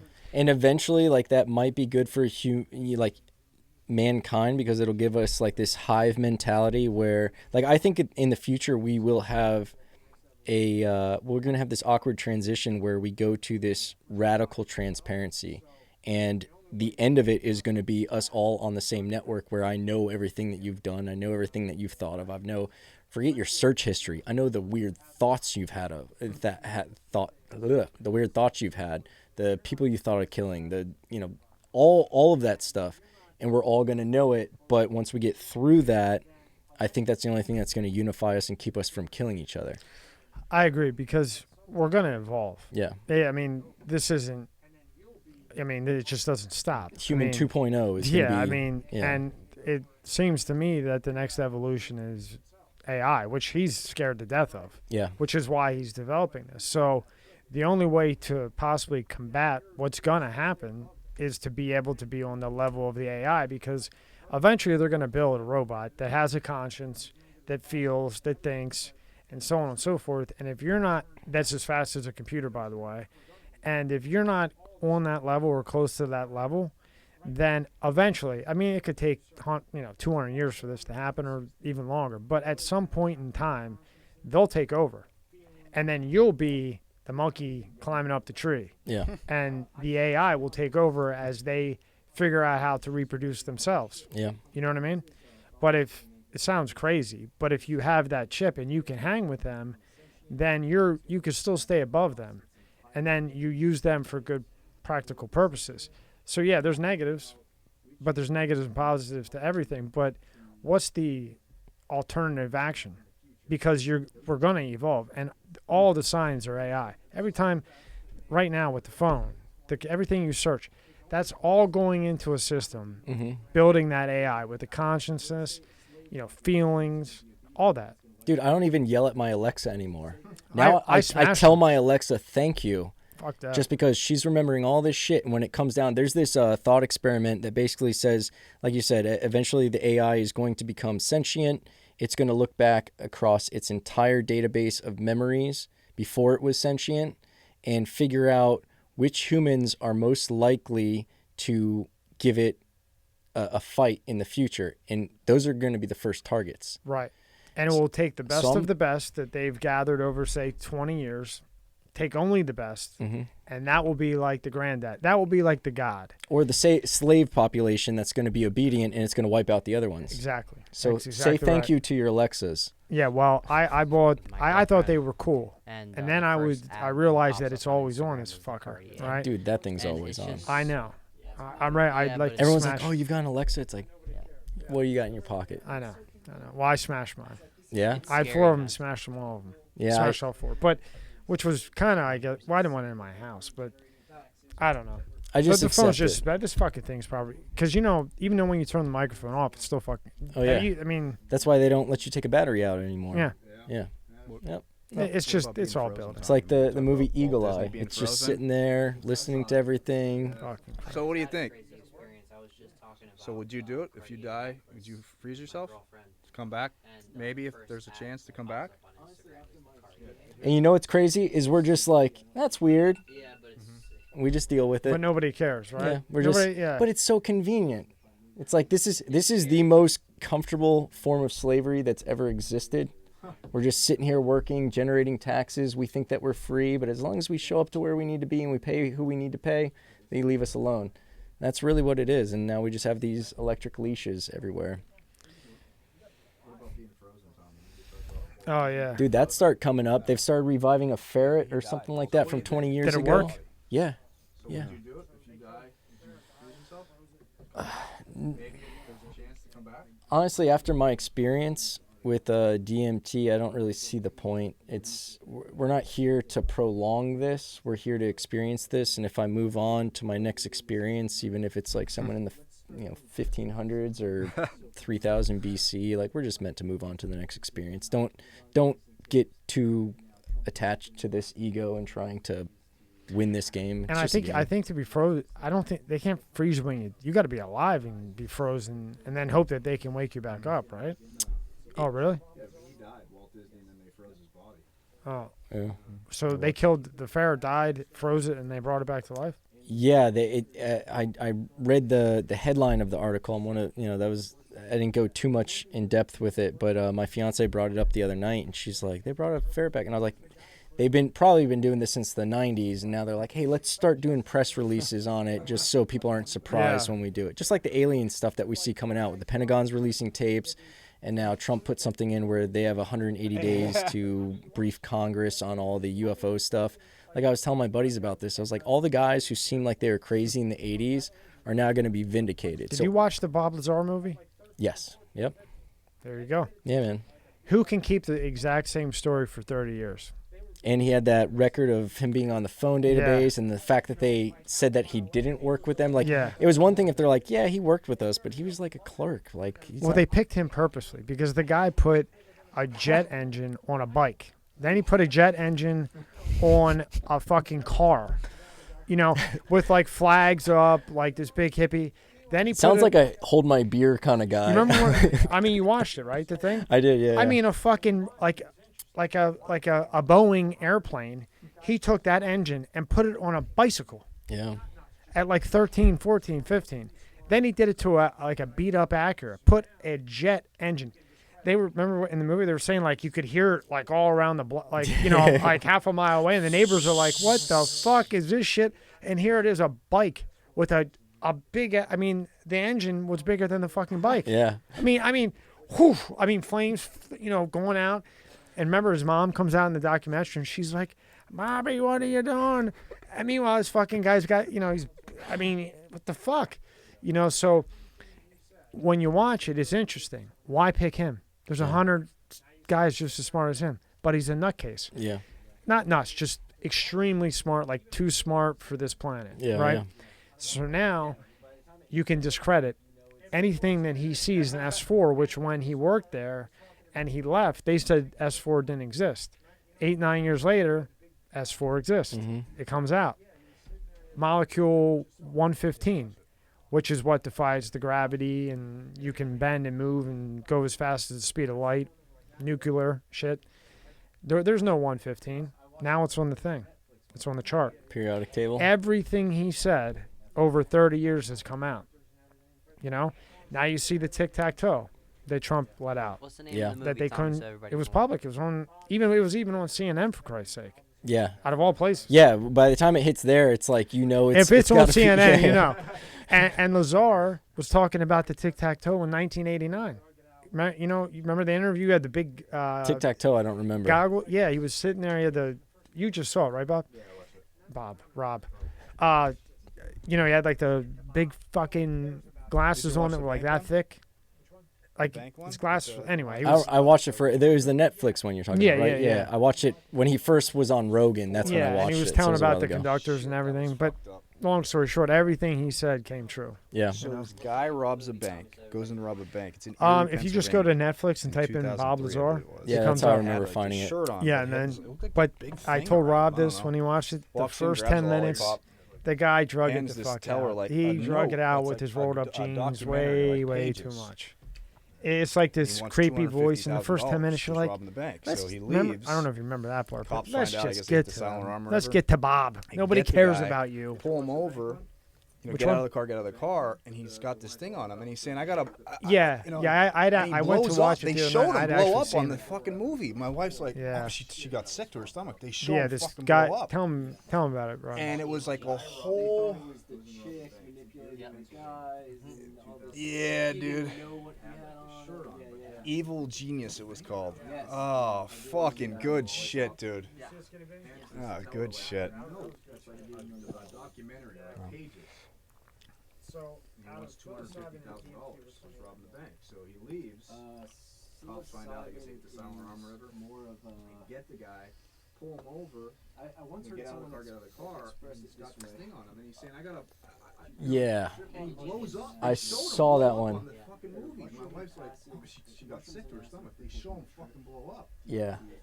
and it was like a whole.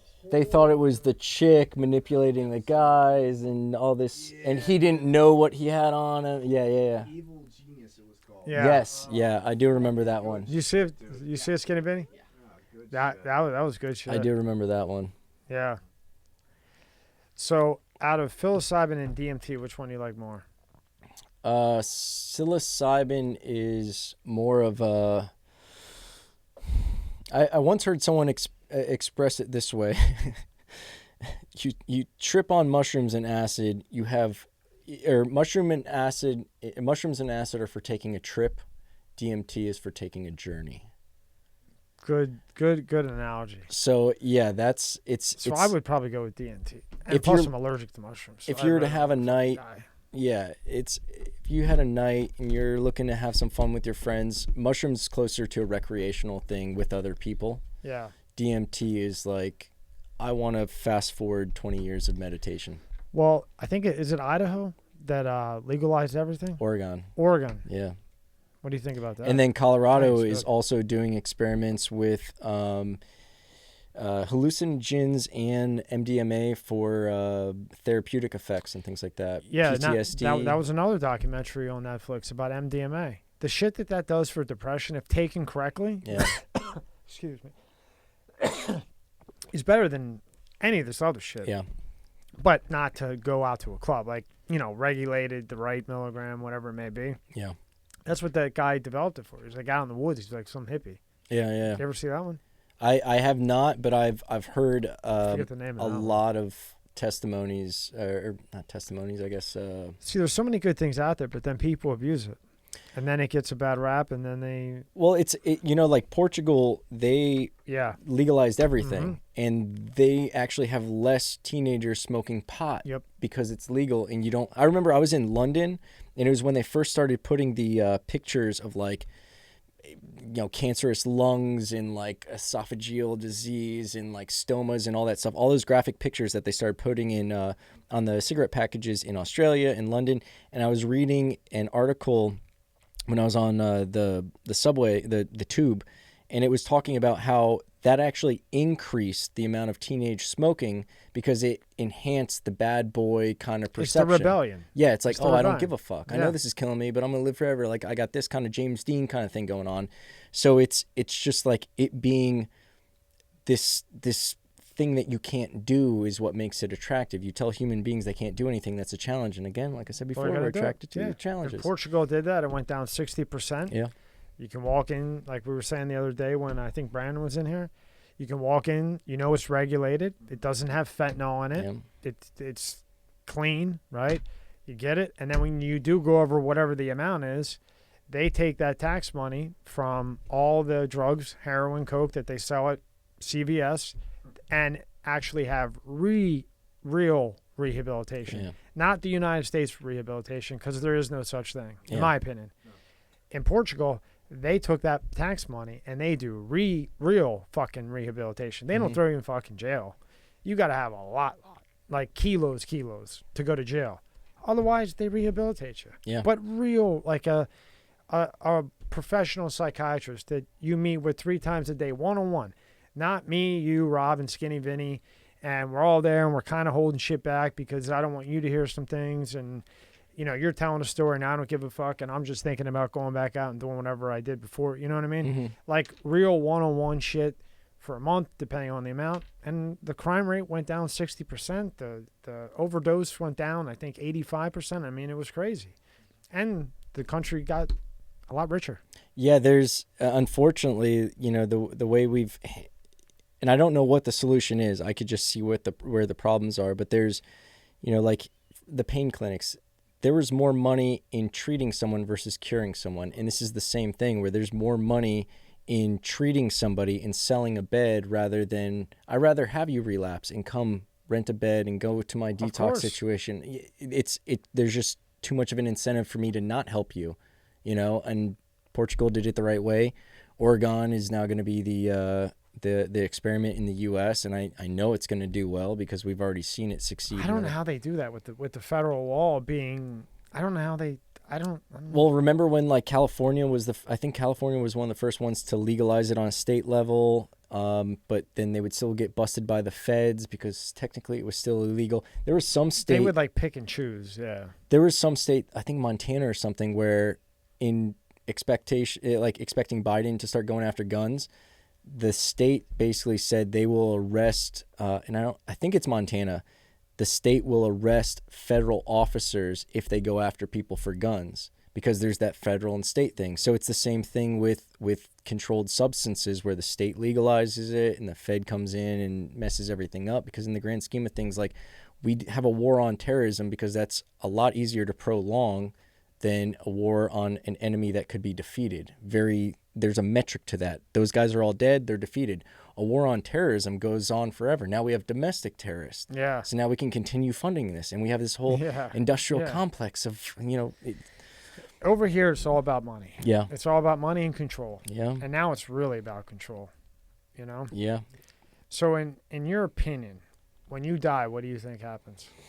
I think that, I think there's another level that we get to. Like, I think through hallucinogens, through meditation and getting to that nirvana, we get to this other level where we rejoin the consciousness. And I think that there's a satisfaction and a peace that comes with that. But again, I think that we kind of get bored with that and then we want to go back into the game. So I think we'll come back in and just like, I wonder what it's going to be like to be a black female in the 1920s. I wonder what it's going to be like to be a caveman. I wonder what it's going to be like to be, the president. And we just electively go into these different scenarios and experience everything. And I think we're all that's like karma kind of makes sense because instead of me explaining to you that we're actually the same consciousness, like Eckhart Tolle describes it as we're all rays of sunlight that are so distracted with being rays of sunlight that we forget that we're all coming from the sun. So we go through, and with karma, it's really the message is don't do bad stuff because you're on the other end of that. But people don't get that, so they have to have this whole karmic cycle and explanation, and you're going to come back as a cockroach if you're a bad person and all this other jazz. But in reality, it's because we're all the same energy going through these different forms on a non-linear kind of path. And we'll jump back and forth between 3,000 years ago, 5,000 years into the future, unless we, destroy each other, and then we'll just restart it all again. But that's what I think. It's just an endless cycle. Because the energy has to go somewhere. I mean, it just has to. Even if it is a simulation, you know, it's not going to stop. No. The energy has to go somewhere, but we're not meant to know what it is. No. You know what I mean? It ruins the illusion, and this is what we've created. Ruins the illusion, and then even if people did know, society wouldn't be able to handle it. You ever seen a magic show twice? It's nowhere near as cool the second time. That's right. I went to this guy in New York, and the first time I went with my business partner, we went up for one night. He was on like Jimmy Kimmel. I forget his name, like Chris White or something, and he plays at the Gotham, or he performs at the Gotham Hotel or something in New York. Really cool. And the first time, you're like, how do you do that? How do you do that? And you see it the second time, I brought my family, my fiance, and it was nowhere near as cool. Right. And you just see all of everything, and you're like, oh, that was already there. And, oh, that was fake, and he's in on it, and that's a plant. It's a great analogy. Ruins it. Yeah. So just see the magic show once. Yeah. No, that's a hell of an analogy. Yeah. Well, you scolded me on DMT. Thanks to Tito's. Yeah, thank you, Tito's, for learning about DMT and all this cool So shit. back to the meal prep. So yeah, let's go. Yeah. Yeah, we got your meal prep. Just up. kidding. So it's mealprepbiz1.com, right? 101. Mealprepbiz101. Okay. I was just kidding. We don't have to get back to that. I like the philosophical conversation. That's what I live for. This is all just stuff I do. Yeah. This is just what I do in the game. What is this, though? Tell me about this. So I teach people how to start their own meal prep company. I realize that this is going to be something that I'm all about, like spreading wealth and knowledge. I like learning and sharing what I've got. And I see this as an industry that it's something that you can literally start from home. It's super scalable. You could be, on a national platform, or you could be, just delivering to the cities around you. And I've got, my consulting clients are everything in between. I've got people who are shipping through FedEx versus, people who are just doing pickups at a local gym. So it's scalable. It's easy to start. I was a student of Robert Kiyosaki, and Robert Kiyosaki's very big on, like, one of the things he teaches is, like, don't invest or do a business that has anything to do with something that's tangible, perishable, has to be shipped. It can be stolen. It can be broken. It can be devalued. Like, buy real estate, invest in bonds, and all this stuff. So this was the exact opposite. Like, food is perishable. It's subjective. You like it. He hates it. But the reason I like this business model is because you get the money up front. So before you have to buy the product, you actually are already paid for it. So you're able to control your money a lot more efficiently. And people can literally start meal preps with $0. I actually have a boot camp that I created that walks you through how to start it with $500. And I just picked $500 just because it was a random number, but really, like, we started with no money. So basically, you teach. Say I want to open up a meal prep company. I come to you, and you basically give me the pieces to do it. I'll walk you through. So you're not sending everything. food out? No. Oh, okay. Through Fit Food Fresh, yeah. Yeah. But now I teach people how to do that, and so you can make your own menu, food, whatever. And I've got clients all over the world. So like a mentor. Yeah. A mentor for a meal prep business, correct? Yep. And I have everything from, I do one-on-one consulting. I've got Facebook private groups. I've got software that will run your e-commerce, your delivery, your purchasing, your production, all that jazz. So you have all the tools. Everything. My whole focus is I want to deliver people as close to a business in a box as possible. And then you just throw in your components. You want to do a vegan menu, you want to do a keto niche, whatever you want to do. Go you to throw my it in there. That's library. what I was just talking. Yeah. Oh. Oh, it's password protect. Yeah, that's where I got all my good stuff. Yeah, well, my YouTube's really where everyone finds all my jazz. There's your YouTube right there. And it's super niche. So it's like, and I've also been I've been thinking about branching off in my YouTube because I I don't want to be so specific because a lot of these principles are applicable to any business. Like I've been consulting for solar companies, roofing companies, a real estate dude, this other guy who he actually has a really interesting product. Earth 2. We were just talking. Dan brought that up. Dan, I got Dan into Earth 2. Me and Rob are here, and we thought the shit was real. The way he presented it, unless I'm just stupid, I thought you could really buy the fucking land. It's just a fucking game. Yeah, but it's a 1-to-1 scale in the virtual world that they're constructing. I get it, but I thought it was real. So now I have somebody in. I said, "You ever hear of this Earth 2? You could buy land." John Bozak, he's 30 documentary. He's big time. So now I look like an asshole, and he's like, remember he's laughing at me like, "You fucking idiot! It's a fucking game, you moron!"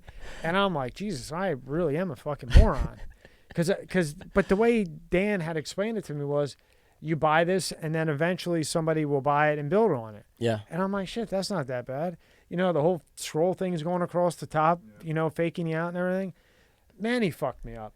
Then when me and Rob found out it was a fucking game, we were like, son of a bitch. How'd we find out? We went to the marketplace or something. Yeah, we typed in something Earth 2, and it's like, it's a scam or something. I forget, somebody said something we're looking at, and it's like, it's a game. Skinny Vinny, you would like this scam. Bozak was like, Never heard of it. Back in the day, you would like this one. Yeah, they're basically making a virtual 1-to-1 scale replica of Earth on that platform. Now imagine in the future, Grand Theft Auto comes out with Grand Theft Auto 7. And instead of them building out, like San Andreas, for instance, San Andreas is one of the biggest game platforms. I think it may have been the biggest game platform they ever made. Right. And that was I think it was like 1/10 the size of Los Angeles. Now this would be a 1-to-1 scale of Los Angeles. So not only would Rockstar be able to skip the whole expense of actually replicating Los Angeles or New York or wherever the hell they want to build, it would already be done for them, and they just have to put their game and their characters and their rules of physics or points and all that jazz on this board that's already built. Wow. There's already an active version called Decentraland, and they're also a cryptocurrency. So on Decentraland, you buy if you go on a crypto exchange, their crypto symbol is Mana, MANA. But they are an active game where you can go on, you have a little character, you could buy your character shirts, you can build a house for your character, you can buy a house that's already built for your character, and it all costs this cryptocurrency, which you can also pull out into the real world. If you are a 3-dimensional designer, you could design the shirts, you can make a limited production. If Gucci wanted to get into it, which eventually they probably will, they're going to design virtual shirts. They'll make it so there's only 100 of this shirt available. So that makes a scarcity, and human beings are idiots. So anything that's scarce, we attribute a value to it.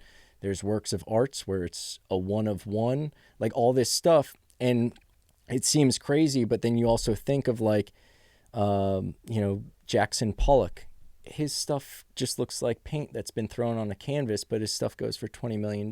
Yeah. And there's only one of them. This Earth 2 thing, that's one hell of a hedge bet. It is crazy, but it's so early on that I threw a few $100 onto it, and if it goes somewhere, it goes somewhere. If not, but eventually, whether it takes 50 years or 5 years, eventually we will create another virtual reality system that is so realistic that it will be indistinguishable. Like Elon Musk says, eventually we're going to create a simulation that is so indistinguishable. The virtual reality is going to be so realistic that we won't be able to tell the difference. Yeah, people will go there. There's already an economy set up where I can, like I said, I could make the shirts, and your character, you want to put a shirt on them, you buy the shirt, and now that can't be replicated. So if you want to sell that shirt so someone else can put it on their avatar, maybe it's going to increase in value. You want to have artwork on in your house. There's going to be a limitation on how many of those artworks are made. Or that house, maybe I only, I want to replicate, Frank Lloyd Wright stuff, and I have the license to his architectural designs, and I make 10 of those. Now there's only 10 of those that exist in this new world. There's going to be a certain value based on that scarcity. I don't know what's a bigger hedge bet, this Earth 2 or Bitcoin. I see it. I see them go hand in Bitcoin's hand. probably worse, I see them go hand in hand. I mean, you depending on how much money you put into it. Bitcoin's worse because Bitcoin's going to get fucked. I think it's going to come down, but I think it's eventually in the long run it's going to go up. What No do you way. what do you see against it? What do I see against it? You think the paper and the metal in our pockets gonna? Okay, so Bitcoin, right? There's 3 people behind it. Nobody knows quite exactly who it is. I've It's a heard bunch of algorithms, but there's also 3 people behind There's some it. billionaire dude who said, I forget his name, but he's like this really bombastic billionaire. And he says Putin created Bitcoin, and that's why they don't say who Satoshi really is. If there's somebody who can hide it, it would be Putin. Yeah. But whoever it is, it's somebody. And they're manipulating the fuck out of it. And the thing, and this is from John Boziak after I showed him this, and, then he went on a tear. And he made a very good point, which I've always thought Bitcoin was bullshit. I wouldn't buy a fucking coin if you had a gun to my fucking head. It's You don't have any crypto? Fuck no. You wouldn't even throw like a few thousand at it just to like. No. No. Fuck no. No. Fuck no. Because look, I know it's manipulated. Okay, 100%. I know it's a fucking scam. I know people take out their 401k, buy a coin for 50k, thinking it's going to go to 60. Oh my God, it went to 60. Maybe it goes up to 80. But these morons won't sell it. They'll hold it and think it's going to go to 100. Now, the few that do sell it, good for you. But the 80% that want to hold and just put out their 401k, their life savings for something that is not regulated at all, for something that Putin, as you just said, possibly could be behind, or somebody even more fucked up than him, which I really don't even think he's really that fucked up, but I don't know much about him other than... Yeah, I don't trust any of my opinions that have been based on media. So now, it goes up. You hold on to it. Okay. Well, Sleepy Joe here is printing money like it's fucking, like water running out of a faucet. But so now hold would on. Inflate. That now you have what? Inflation. Yeah. Okay. This is John Boziak who brought this to my attention. He's absolutely right. So now, if you want Bitcoins, you can use it some places, but not everywhere, right? It's never going to be everywhere because the government doesn't control it and the government hates it. And the IRS is going to come in. I can't believe they haven't come in yet, but they're going to come in and they're going to have their own shit. They're going to take the crypto, what is it called? Not Bitcoin, the base of it. What's the base of Bitcoin? Blockchain. Yeah. They're going to take that and they're going to develop their own thing. Then Bitcoin's done for because now this is what's going to be in the stores. On top of that, this prick printing all this fucking money, this 1.9 trillion, $15 an hour bullshit, all this shit that he's doing. Yeah. Okay. Now the dollar goes down. Well, if you can't use In relation, Bitcoin goes up though. Wrong. What is Bitcoin? If you can't fucking use it other than to buy drugs and 10 places that Buy a take it. Tesla with it. Tesla takes Bitcoin now. Yeah, he did that to make it like more technology, I think. But now, if the dollar goes down, now you go to cash out your Bitcoin. They take a percentage. The dollar isn't worth shit because this prick is printing it like no tomorrow. What's it worth? But that means that in relation, the Bitcoin would buy more dollars. But the dollar isn't worth shit. No, but that's why you'd get more of them. No, the Bitcoin would go down. No, the Bitcoin would go up because if you move, it's just like how gold fluctuates in value in correlation with the dollar. But gold is real. It's not a Bitcoin is basically like Earth 2. It's not real. You can't hold it. You can't touch it. Yeah, you can cash out on it. You can cash out on Earth 2. Gold is here. It's a block. Yeah. Gold is going to be gold. But it's only worth what we put into it. It's just like a Jackson Pollock. That's just a bunch of paint that's sprayed on a canvas. How much is that worth? If you have Bitcoin, you're going to get fucked. You can text me when you get fucked and say you're right. Because remember I told you I like being right? You're going to get fucked if you have Bitcoin. I promise you. It'll come. So 5 years from now. No. Not 5 years from You don't think it'll be worth more 5 years from now? Oh, I think it's going to go up because they're going to fuck more dummies. But so that's the thing. Like, if you think in 5 years from now, Bitcoin will be worth more than it is worth today, wouldn't you want to buy Bitcoin so that then you could sell it for these dollars? Now, here's the thing to that. If you buy it and sell it right away, then you're not a dummy. If you buy it and you keep thinking it's going to go up, you're a fucking dummy. So if I buy one now for $50K, as soon as that hits 60, I'm selling the bitch. I'm putting the 10 in my pocket after they take their 20%. After now I get a 1099 on it and really only make $6K, I'm out. That okay. But to buy it and hold it, and it's going to go up to 60, 70, and then I'm going to sell it. Well, then one day you wake up and the fucking thing's at 9. Mark my words, it's going to happen. But do you think in 5 years it'll be worth more than 60? No, I think in 5 years it's done for. Why? The IRS is not going to allow this to. Listen to me very carefully. The IRS is not going to allow this to happen much longer. But how would they stop it? Because they will make their own. They will take blockchain and they will make their own form of Bitcoin. But then that would be a tether that would be correlative to the dollar, and that won't go up and down in price, right? It'd be stable. Well, that would be stable, right? So people would still invest. Like, I could invest in dollars, but dollars don't go up and down. But I invest in stocks. Stocks go up and down. But here's the thing. When the government comes out with their own, Bitcoin goes down because nobody's going to take Bitcoin because they're all going to take, because the government's going to say, Chase, you can't let somebody buy Bitcoin, Chase Bank. BOA, this, that, the other. You can't buy it with your debit card or credit card. Publix, you can't take it. They make it a high-risk merchant where you can't use the Bitcoin because you have to use the government's. Then Bitcoin is worth absolutely, positively nothing. Bitcoin doesn't have to use merchants. That's the whole thing. It's decentralized financing. But where are you gonna use it?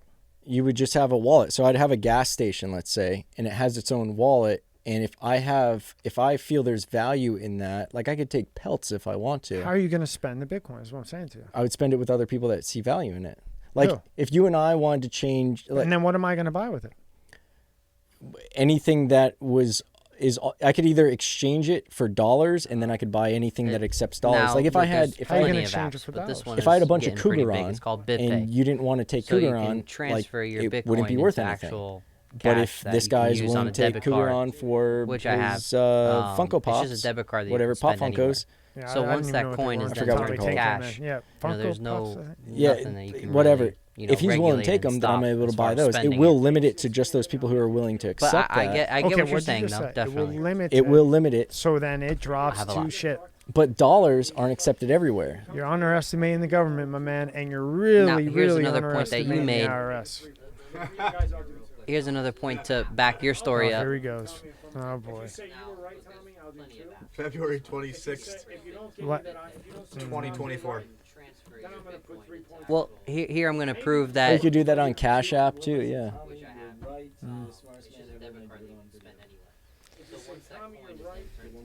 Tommy's And All right, Casey and Skinny Vinny, I'll make you a deal. Tommy's gonna be in a In bigger 3 studio years, with stacks in of 3 cash. years, He's 'cause sitting I know on you top got of a piece of Bitcoin. look, he goes, In "Ah, 3 there's the years, when you Bitcoin get guy." fucked, Here- if you have any, Here's you a get fucked, quick story to you can prove come your to point, me, though. There I'll was a give you a loan company with 2 that points tried on it. to cash Usually out I all would their I would make assets it and 3 turn it points, into but for you Bitcoin, guys, I'll do and the 2. government stepped in, and they were like, I'll "No, do you're 2 not if you allowed tell to me do if I'm. this." If you say So, you were right, Tommy, I'm I'll do not- 2. I don't even remember If you the say name if of you the don't give company, me but that I did if you read don't this say Tom, somewhere, you're and right, it is happening. then I'm gonna So put they 3 are points very- on it. They're Maybe breaking even down. 4 if what you if I don't say do I'm right. two? What if I say, Tommy, you're Accepts right, you're the Bitcoin. smartest man He's ever, and I accepted do it for on a few video? years now. If you say Tommy, you're right. Get 1 point. Well, no, Tommy, you're absolutely 100% right. I should have listened to you. I'll do it at 1.5 points. There we go, deal. Tommy's gonna be in a bigger studio with stacks of cash. He's sitting on top of a piece of look, he 3 goes, "Ah, years. there's the Bitcoin guy." 3 There's years. the Bitcoin guy. Quick story to prove your point, though. There was a company that tried to cash out a lot of their assets and turn it into Bitcoin, and the government stepped in, and they were like, "No, you're not allowed to do this." So I'm not. I don't even remember the name of the company, but I did read this somewhere, and it is happening. So they are they're breaking down. I will say the local car dealer accepts Bitcoin. He's accepted it for a few years now. Okay. All right. I'll also put this out.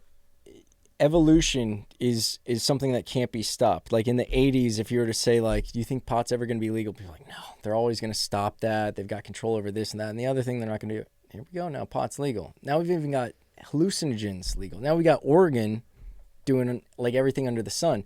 So on a long enough time frame, on a long enough timeline, eventually, like all these little things, Earth 2, maybe it won't be Earth 2, but it will be somebody else who will create this virtual reality where people will get lost in it. They will have a job that only exists in this virtual world. Imagine if we went back to the 1970s and I told you that eventually some guy is going to start this web of computers, and eventually he's going to start by selling some books on this web of computers, and eventually he's going to be the richest man on the planet and go to the moon. You'd be like, you're fucking nuts. If I had to pick, I'll take Earth 2 over Bitcoin. Because I could see Earth 2, because of the game aspect of it. Games are always big. If I had a gun to my head and I had to invest in one of the two, it would be Earth 2. Without question, 1,000%. 3 years, you're going to be coming to me. 1.5 points. 3 years. Okay. 1.5 points if you do what I say. 2 if not. 2024, February 26, 2024. 3 years. 3 years. If that. As soon as the government makes their move, it's all fucked. I respect that because so many people are on like the Bitcoin dick, for a lack of a better term. Everyone's bullish on Bitcoin. I respect the fact that you are bearish on Bitcoin. I wouldn't like buy that. I like that. I wouldn't buy any of them. Lithium, Ethereum, whatever the fuck they're called. My friend has the ATM machine. Listen, it's like a snake. Well, I've been bit by a couple of fucking snakes that I didn't catch, but usually I can feel out a snake. This is all snake shit.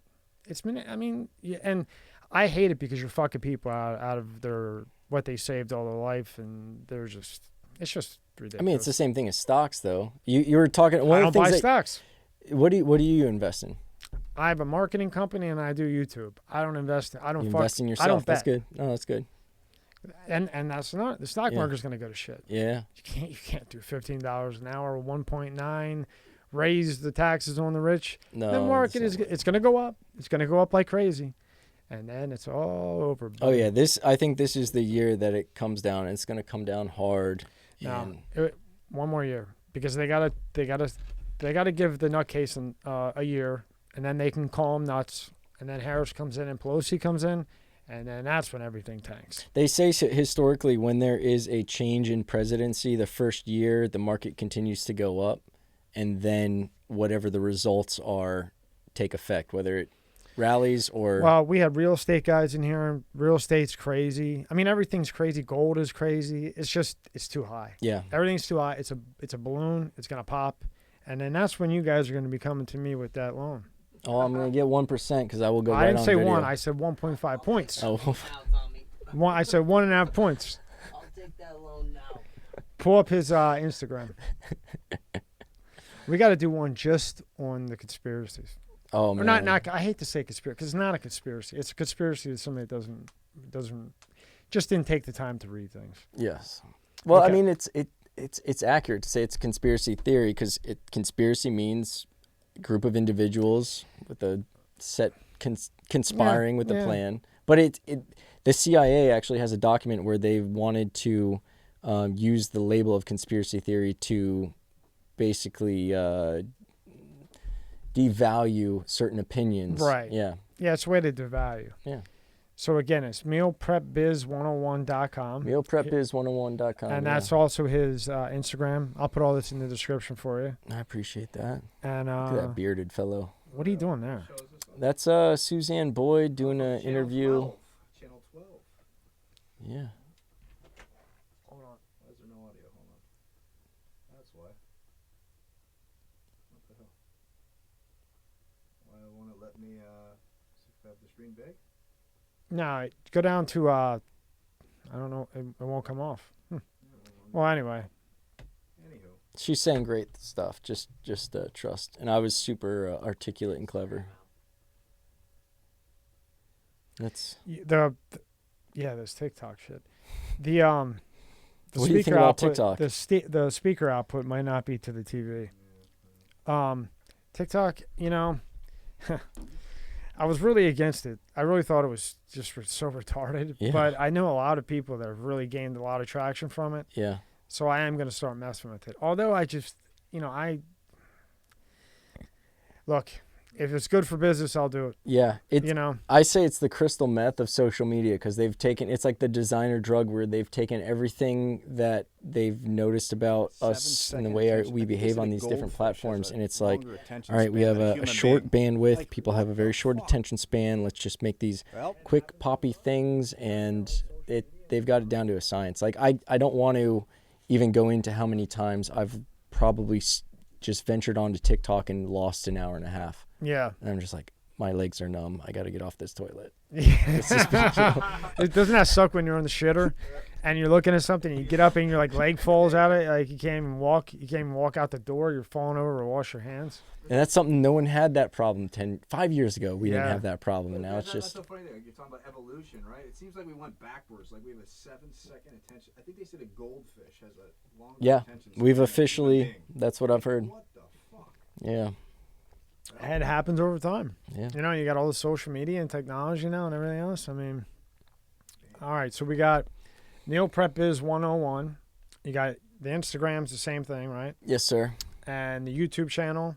You look up Meal Prep Biz 101 on any of those platforms. It You'll all find comes me. up there. Yes, sir. In case you will rock your world. Yes, I Right. will teach you the tips and tricks and keep you from getting the bumps and bruises and scars that I've amassed over the last 7 years. And everything will be in the description. All the links, ways to get a hold of you. Yeah. Hire your services. And then when you come back in, we do one just on the DMT and all this good stuff. We'll go on to the beach first, and then you'll be recounting. I'll come with you. Yeah. That's what I'll do. I'll come with you. We'll sit at the beach and look at a clear sky. Yeah. Rob will come. Skinny Vinny will I'll come. record it. I I'll want to be record it. You're going to come? I'll be there. All four of us will go. All right. We'll Excellent. go on a clear sky. All right. Okay. And we'll all do it together. So we're all together. So we're like all cool with each other. You know, we've been hanging out. Yeah. Get a And we'll do it. blanket, some public subs. And then we'll put What's up? Yeah. and then we'll put that camera on Rob. We'll have Skinny Vinny in that chair, and all of us will talk about it together. How fucking cool would that be? I'm down. Let me know when. We'll do it. All right. Thanks, Cayce, for coming in, man. Thanks for Appreciate having it. me, man. I love it. Anytime.